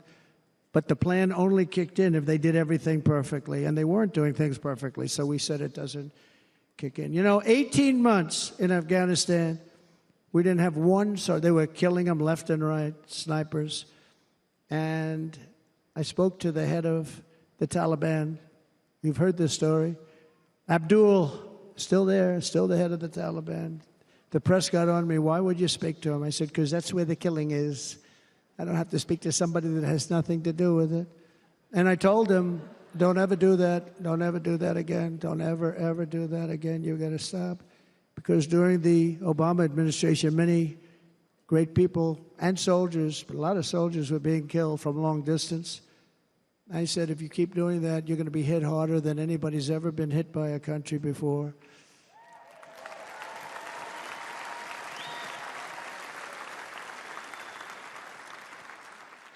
And he said, I understand, Your Excellency. He called me Your Excellency.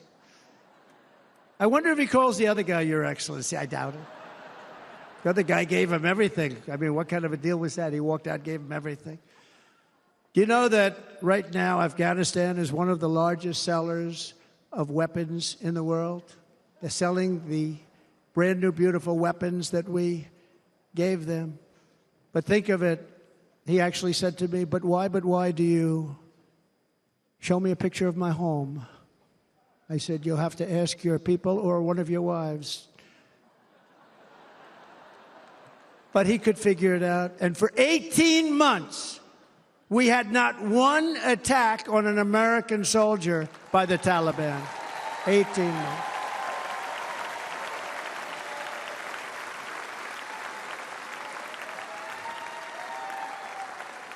And then we had that horrible day where soldiers were killed. I was not there because of a ridiculous election. But we had that horrible attack. And they also gave up Bagram, one of the biggest bases anywhere in the world, air bases anywhere in the world, the longest runways, most powerful, hardened, thickened runways.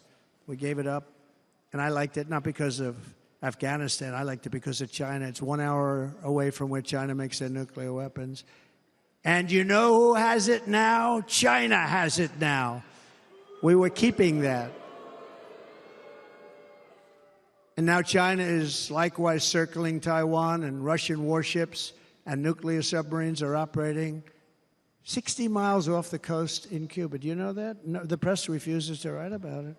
If that were me running this country and we had nuclear submarines in Cuba, I will tell you that headlines every day would be, what's wrong with our president? You don't even hear this. You're not hearing about this.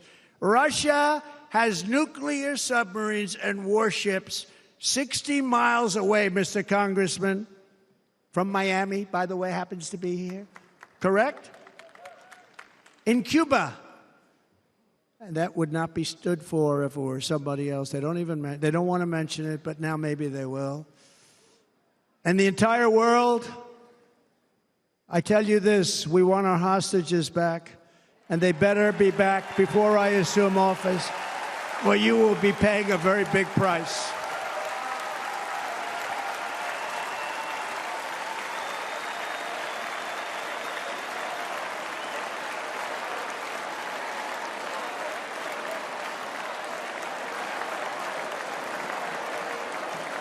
With our victory in November, the years of war, weakness, and chaos will be over. I don't have wars. I had no wars other than ISIS, which I defeated, but that was a war that was started. We had no wars. I could stop wars with a telephone call.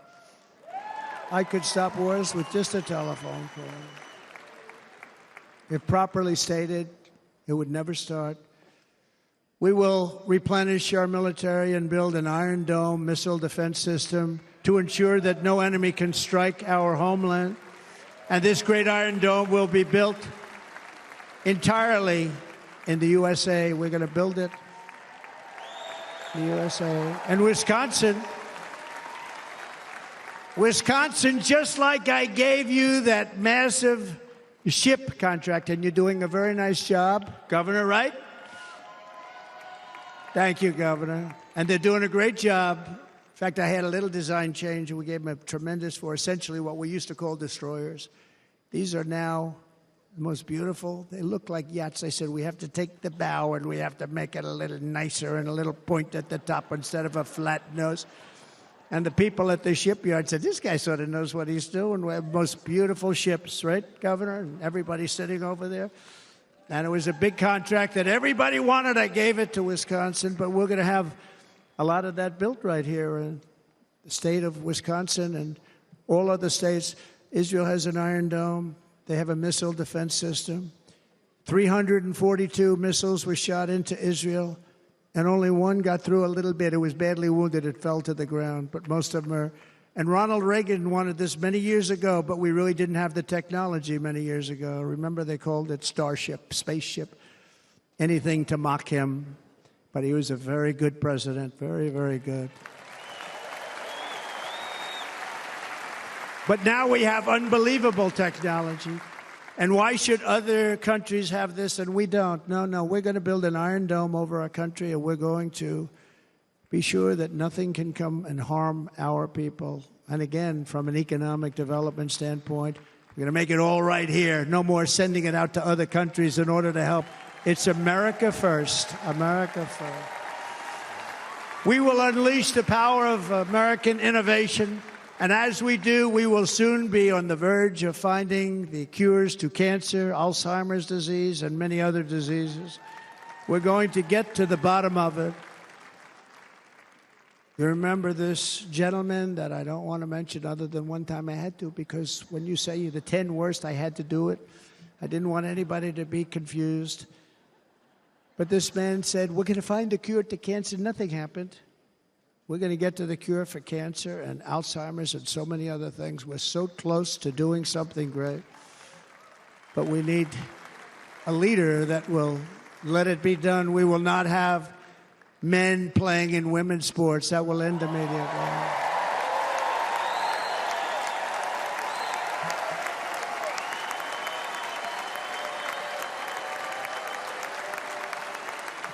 And we will restore and renovate our nation's once great cities, making them safe, clean, and beautiful again. And that includes our nation's capital, which is a horrible killing field. So many things. They leave from Wisconsin, they go to look at the Washington Monument, they end up getting stabbed, killed, or shot. We will be very soon very proud of our capital, again, Washington, D.C.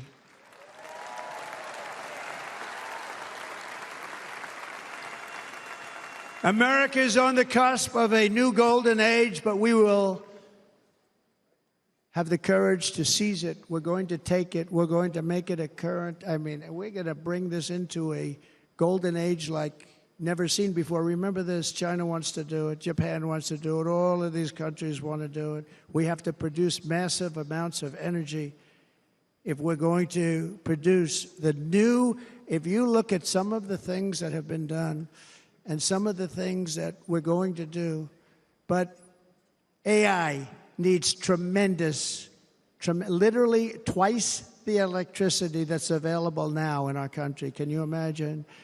But instead, we're spending places where they recharge electric cars. They built 8 chargers at a certain location toward the Midwest. 8 chargers for $9 billion. Think of them as a tank for filling up your gas. Think of it. They spent $9 billion on 8 chargers, 3 of which didn't work.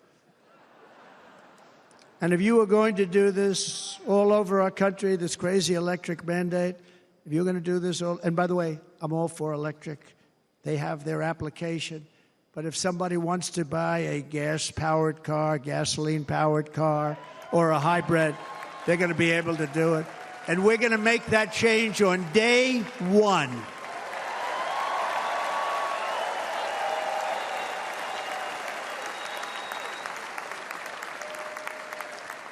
So to conclude, just a few short days ago, my journey with you nearly ended. We know that.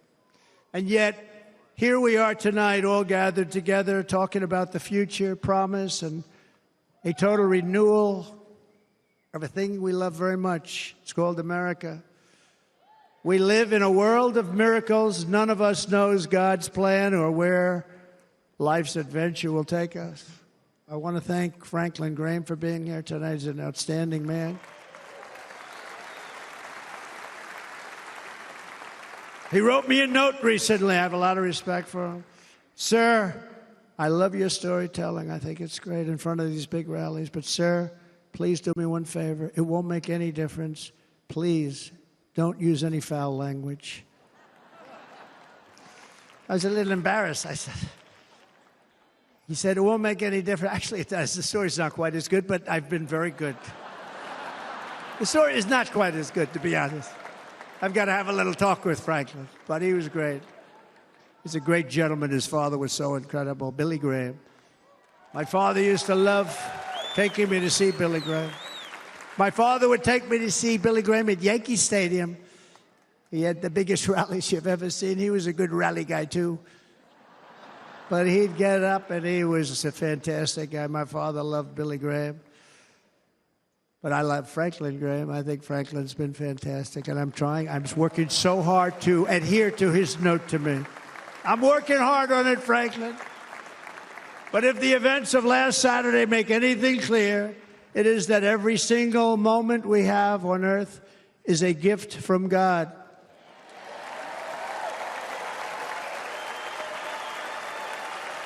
We have to make the most of every day for the people and for the country that we love. The attacker in Pennsylvania wanted to stop our movement, but the truth is the movement has never been about me. It has always been about you. It's your movement. It's the biggest movement in the history of our country by far. Can't be stopped. It can't be stopped. It has always been about the hardworking, patriotic citizens of America. For too long, our nation has settled for too little. We settled for too little. We've given everything to other nations, to other people.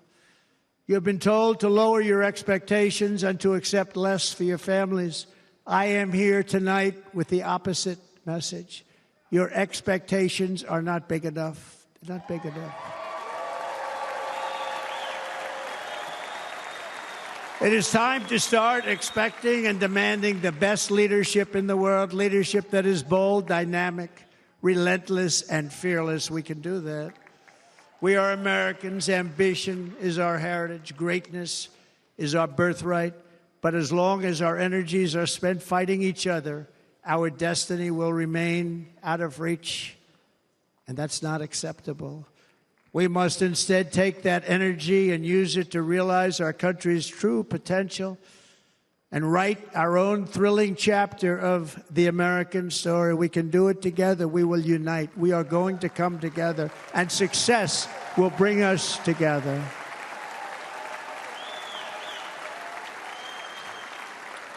It is a story of love, sacrifice, and so many other things.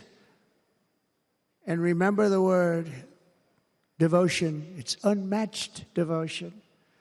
Our American ancestors crossed the Delaware, survived the icy winter at Valley Forge, and defeated a mighty empire to establish our cherished republic. They fought so hard, they lost so many. They pushed thousands and thousands of miles across a dangerous frontier, taming the wilderness to build a life and a magnificent home for their family. They packed their families into covered wagons, trekked across hazardous trails, scaled towering mountains, and braved rivers and rapids to stake their claim on the wide-open, new, and very beautiful frontier. When our way of life was threatened, American patriots marched onto the battlefield, raced into enemy strongholds, and stared down death and stared down those enemies. to keep alive the flame of freedom. At Yorktown, Gettysburg, and Midway, they joined the roll call of immortal heroes. So many just so many heroes, so many great, great people. And we have to cherish those people. We can't forget those people. We have to cherish those people.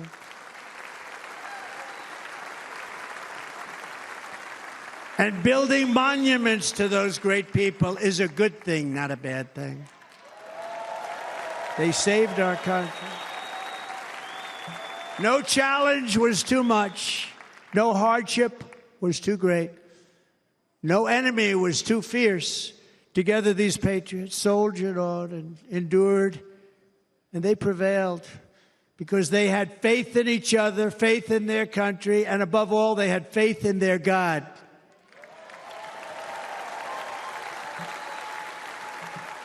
Just like our ancestors, we must now come together, rise above past differences. Any disagreements have to be put aside and go forward, united as one people, one nation, pledging allegiance to one great, beautiful, I think it's so beautiful, American flag. Tonight I ask for your partnership, for your support, and I am humbly asking for your vote. I want your vote. Going to make our country great again. Every day I will strive to honor the trust you have placed in me, and I will never, ever let you down. I promise that. I will never let you down.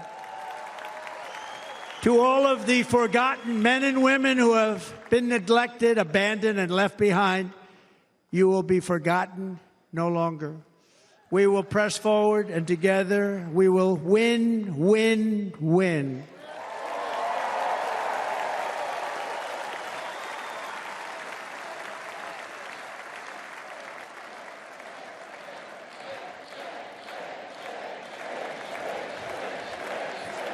Win, win, win, win, win, win.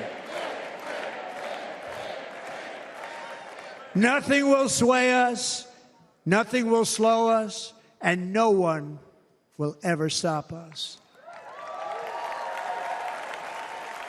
No matter what dangers come our way, no matter what obstacles lie in our path, we will keep striving toward our shared and glorious destiny, and we will not fail. We will not fail.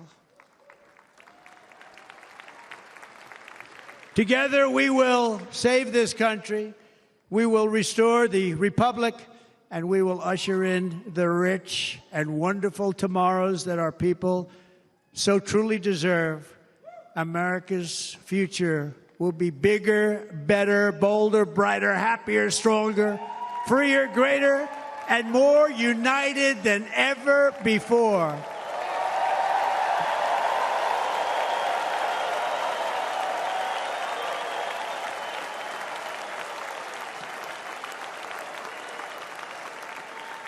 And quite simply put, we will very quickly make America great again. Thank you very much. Thank you very much, Wisconsin. God bless you. God bless you, Wisconsin, and God bless the United States of America, our great country. Thank you very much, everybody. Thank you.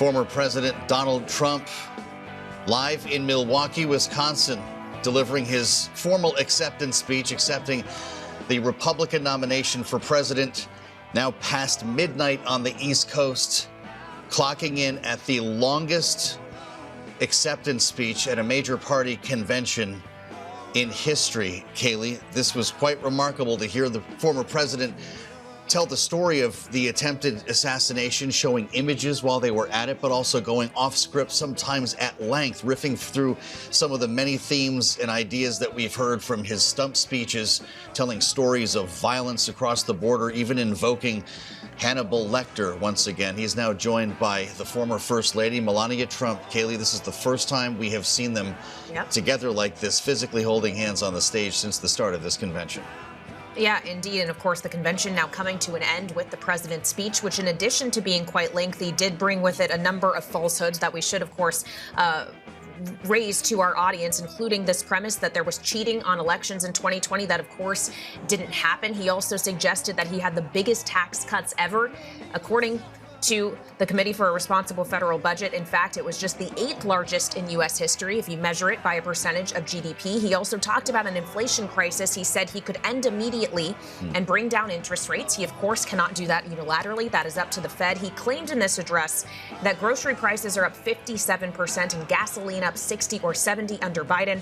According to the Bureau of Labor Statistics, those actual figures are 21% and 35%, respectively. He talked about the worst inflation we've ever had. It was higher after World War I in the late 70s and 80s. Of course, a number of things as well regarding illegal immigration, using figures that we just simply do not have the data to support. Which is typical in a rally from Donald Trump. And that's kind of the point here, Kailey. It was expected to be a tightly scripted affair, as we had heard that he rewrote the speech following the attempt on his life last weekend, and a bit surprising to hear him get into the normal strokes that we would hear on the stump. Yeah, so let's go down to the convention floor as the balloons are coming down and check in with Bloomberg's Anne-Marie Hordern, who's there at the Pfizer Forum. Anne-Marie, what was the reception like to the speech in the room? Well, it was one of emotion, especially in the beginning when former President Donald Trump was taking his supporters right here in the convention center to what happened to him over the weekend, and in detail talking about this attempted assassination on his life. He said it was too painful to talk about and that he'll never talk about it again. And then, of course, you saw individuals here, some of whom you see them shedding tears, very emotional and silent. Not what you're experiencing now. The finale of his speech, where he hit two main points that are polling within the Republican Party, issues Republican voters care about. One is immigration. He talked about deportations. He talked about closing the border. And the other issue is the economy. He talked about inflation, energy prices being too high. When he said drill, baby, drill, individuals around me, members of the Republican Party got up to chant with him, drill, baby, drill. So he's trying to tap into these two big fears within Republican voters, that prices are going up and there is more immigration coming into the United States. And then, of course, he ended his speech trying to evoke unity, and also the fact of the matter that he is here able to give this speech, coming back again to that moment where he literally dodged a bullet.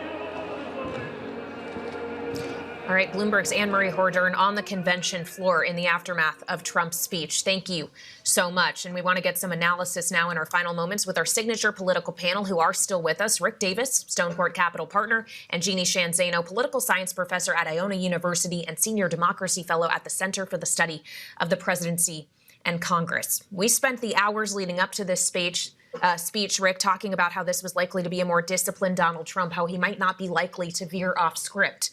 In fact, we got a lot of riffing, of being off script. This was meandering at times. It lasted more than an hour and a half. What did Donald Trump accomplish with this speech tonight? You know, it's hard to say. Obviously, it was manna from heaven when you look at his base, right? I would say that at the very beginning, when he talked about the assassination attempt last Saturday night, I think that that's when most people were probably tuning in, right? So you had the broadest audience. And then he had a very personal and even religious experience to talk about. And I think that was quite unusual for Donald Trump to sort of riff in on that. But then the rest of the speech became sort of this combination platter of his favorite tropes from the rallies and then a set speech. And he would just move in and out of them. And I would like to say flawlessly, but it was not flawless. It was disjointed. It was hard to pay attention. The crowd, who wanted to be supportive and excited about this speech, probably couldn't figure out when to applaud because he really didn't hit applause lines like they were baked into the speech. He ran over his applause lines by riffing off on all these other sort of, favorite hits from his rally. So I don't think he accomplished much in the latter half of the speech. but he might have been able to set a different frame of reference for some voters who tuned in who had questions about how did the assassination attempt affect him. Well, pretty remarkable, Jeanne. We obviously would love your thoughts on this as well, because we heard a lot from the former president. And in this case, if you're not somebody who's watching Trump rallies, this might have been new. For those who sat through an hour and a half worth of material, much of it ad-libbed here, much of it talking about things that even included Hannibal Lecter at one point. What are Democrats thinking now after watching this? There were times you really couldn't understand exactly what Donald Trump was saying. It was difficult to follow. Is Joe Biden going to drop out of the presidential race because of this individual? I don't know what Joe Biden will do, but I will tell you that Democrats are thrilled. The Joe Biden's campaign put out, he has not changed, meaning Donald Trump. He has not moderated. He has only gotten worse, except now he talks about Hannibal Lecter. And you hear Democrats saying he's talking about things like election fraud. He's name-calling. His is just a rally. He's praising dictators like Viktor Orban, Putin, and others. And he is giving several false statements, and Kailey listed some of those. And there were others talking about the crime rate going up when in fact it's going down, talking about drilling leads to decreases in energy prices, not true, talking about the fact he built most of the wall, not true. So Democrats, to answer your question, are happy with what they heard because they thought this was going to be a unifying Trump, trying to present a new and improved Trump. And what they got after the beginning of that speech, which Rick talked about, was more of the same. And I think that's what Democrats have been warning people about. This man at 78 years old has not changed at all. Well, as we are in our final moments here, Rick, knowing that, as Joe mentioned, there was this notion of whether or not Joe Biden is going to leave the race, surely there still remains that question this evening. But if you're Joe Biden watching either that speech or given the late hour, perhaps the excerpts tomorrow, does this actually give you justification for staying in the race? I don't think it'll change anything as far as the internal pressure, because I don't think the Democrats have a point of view that this is what Donald Trump's been doing all year long. And Joe Biden's losing to this, right? I mean, they look at this speech tonight and say, wow, we should be 10 points up. Yeah. And the reality is that's the panic, is that they should be 10 points up, and yet their candidate is so weak that he hasn't been able to actively compete with Donald Trump, even though Donald Trump did not show a strong performance tonight. People were leaving the hall, presumably in some cases to beat traffic, but we have a couple of reporters and producers down there tonight telling us that the crowd was starting to thin out. Is that because of the length, the delivery, or both? Well, look, when you put 50,000 people in an arena and you decide to have the longest speech in the history of convention speeches in the modern era, people are going to leave. It's cocktail hour somewhere in America. Okay. And so I wouldn't really grade it by that. I think you grade it by the, maybe 50, 60, 70, 80 million people who watch it on television and try to figure out what their takeaway is. Well, great analysis from Rick Davis and Jeanne Zaino, and many thanks to both of you for being with us for our special coverage to our global television and radio audience worldwide from the Republican National Convention. Kailey and I have an airplane to get on. We'll be back in Washington tomorrow at high noon, so have a disco nap. Yes, we will. It's been a long week. It's not over yet, so we'll see you back here tomorrow on Bloomberg TV and radio.